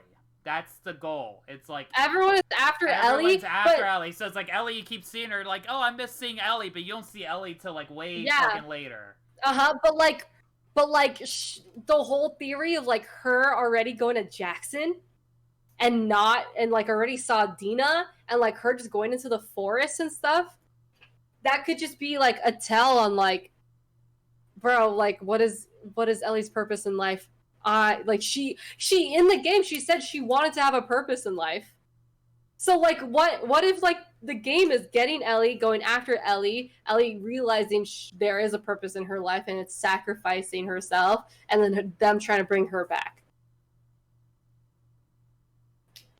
Yeah. That would be such a crazy end. Yeah, because, like, I could see the Fireflies, like, going after her, right? Yeah. Yeah. And... yeah. That's... Yeah. But I don't want any of this shit where it's, like, 3 days here and then 3 days again. I want it to be like the first game where we're, like, point A to point B. More linear. You know? I don't know if they'll do that again. I don't know, because the first game was so good because it was something new every single time, you know? I don't know. And it wasn't too long. It didn't feel long. But that would be a crazy third ending if she was like, this is my purpose. Yeah. That really makes sense. It's a very, like, Avengers-y superhero kind of thing, where it's like, somebody hasn't been to movies for a while, and then, like, you could bring them back, you know, like kind of like Tron Legacy, right? With, like, Jeff Bridges, and it's like, it's been 20-something years, and then Jeff Bridges is like, oh, he's been trapped in there, everybody's after him, and then it's that similar kind of thing, where it's like, you keep hearing her, you don't see her, but you know she exists, and... And then you can have, like, one trailer scene where you see Ellie, like, a lot older or something.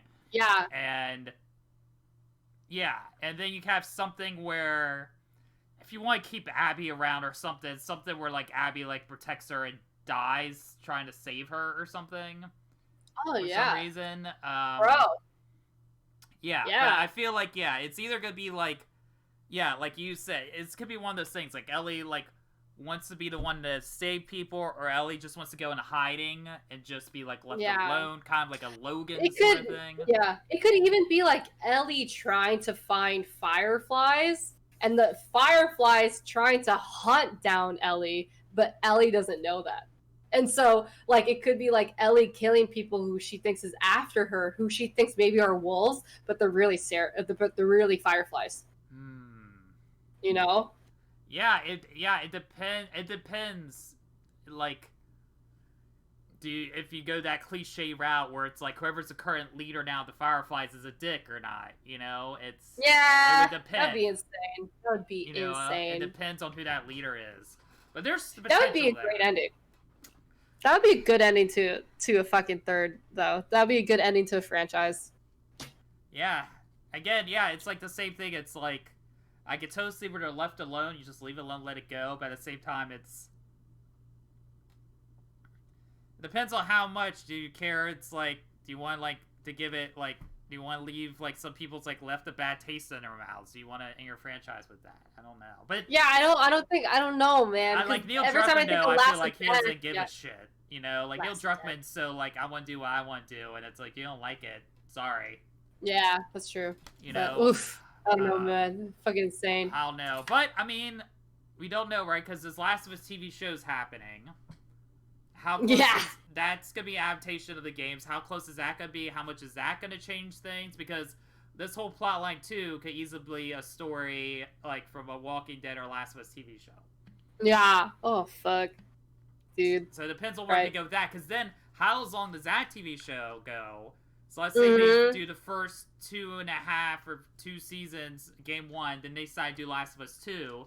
Do they stick with the story, or do they change it to maybe make people more happy?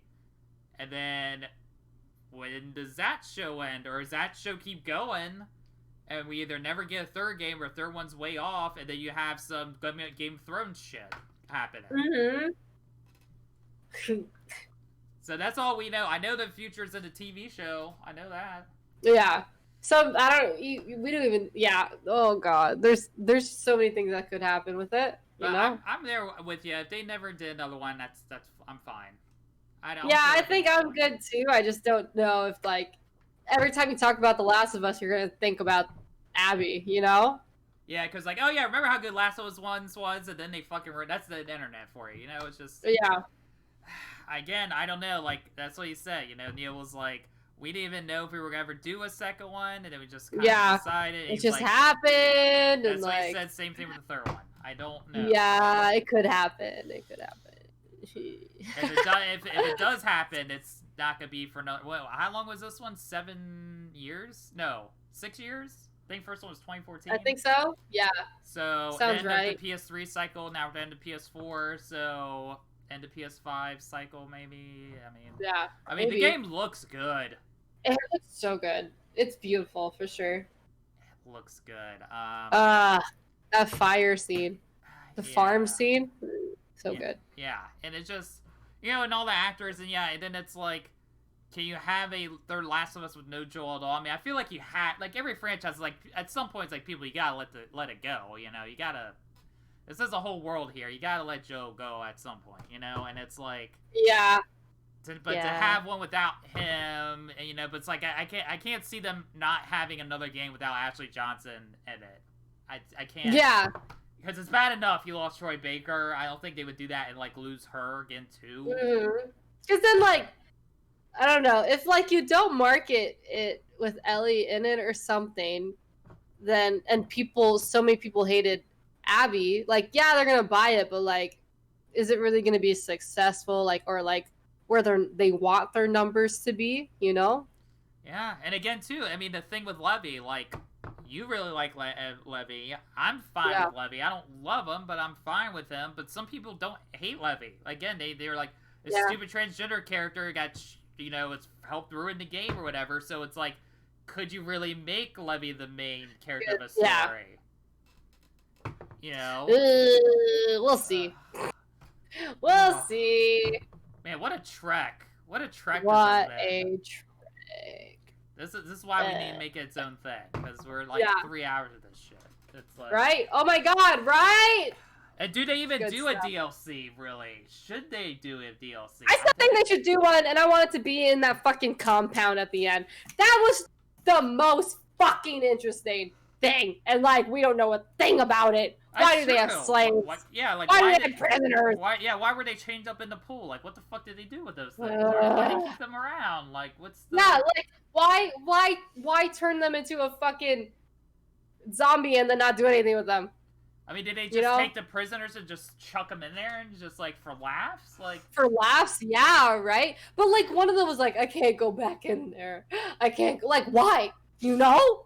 Like, why? and I mean, if they wore Abby down to where she lost like half her weight, it must have really... Oh my god, right though? Like, what Because is I mean, it? she What like happened? between like growing up as a Firefly and then having all that experience with the WLF, like she's a tough cookie. So what you did they do to know? wear her down? Yeah. Oof, Jesus. I don't know. It's like I don't know where you go. Because then you call it's just again, it's the same thing. It's like you could do a whole separate game that doesn't even take place in America. It's like a Fallout thing. You could just make it. Yeah. You could Uh-huh. really make it go as much as you wanted to. But then at that point, when does it lose what it's? Because it's already starting to kind of lose what it was in a way. Mm-hmm. I don't know. But I who mean, really knows? I'll play it again, but it's gonna be a long while before I. Yeah, ever I play it again. get you. I feel that though. I really do feel that. Yeah. I don't I don't know. I mean, yeah, it just, you know, it's weird. It's just I mean, give them props. They almost made it through without that Abby reveal leak. They almost made it through. Oh yeah. But yeah, I don't know. I don't know what they do from here. I don't even know what Naughty Dog does next because I mean, Nathan Drake's story is kind of done. I guess you could do Uncharted 5 with like the brother and the two ladies. and Nah, people like them. they're focusing on that on the movie slash what I think it's a TV show or movie. Nathan Drake and Tom Holland. Yeah, but it's not like because like the like Neil's involved with the Last of Us TV show, right? Yeah, people work on the game Last of. I don't think there's really that many people like working on the Uncharted movie that's like associated with the game. I don't know. I don't know. But like that's basically the continuation. You know what I mean? Yeah. I know. Like maybe a new Jack. Yeah, maybe I just a new hope Jack it's and so Daxter, finally. I hope something's good. New IP, some sort of new IP. I don't know. Yeah, Watch Dogs did not last long. Yeah. It just I don't know. Just I don't know. We'll see what goes from here. But We will see. who knows? They might be working on something else. And then the thing with the DLC too, though, if that's gonna be just PS4 with the PS5 coming out, or they are gonna do that same shit again, they're gonna be like, oh, we're gonna. They might do it. If like you already own it on the PS4, you could probably get a free upgrade to the PS5 at some point. Yeah. And then they'll release the DLC like with that, I guess. That's all I can think of. But all right, I guess we should end it here. We'll wrap it up. Are you gonna be still streaming? Yeah, but I'm gonna end stream and I'm gonna eat and take a break and then come back and like actually play games.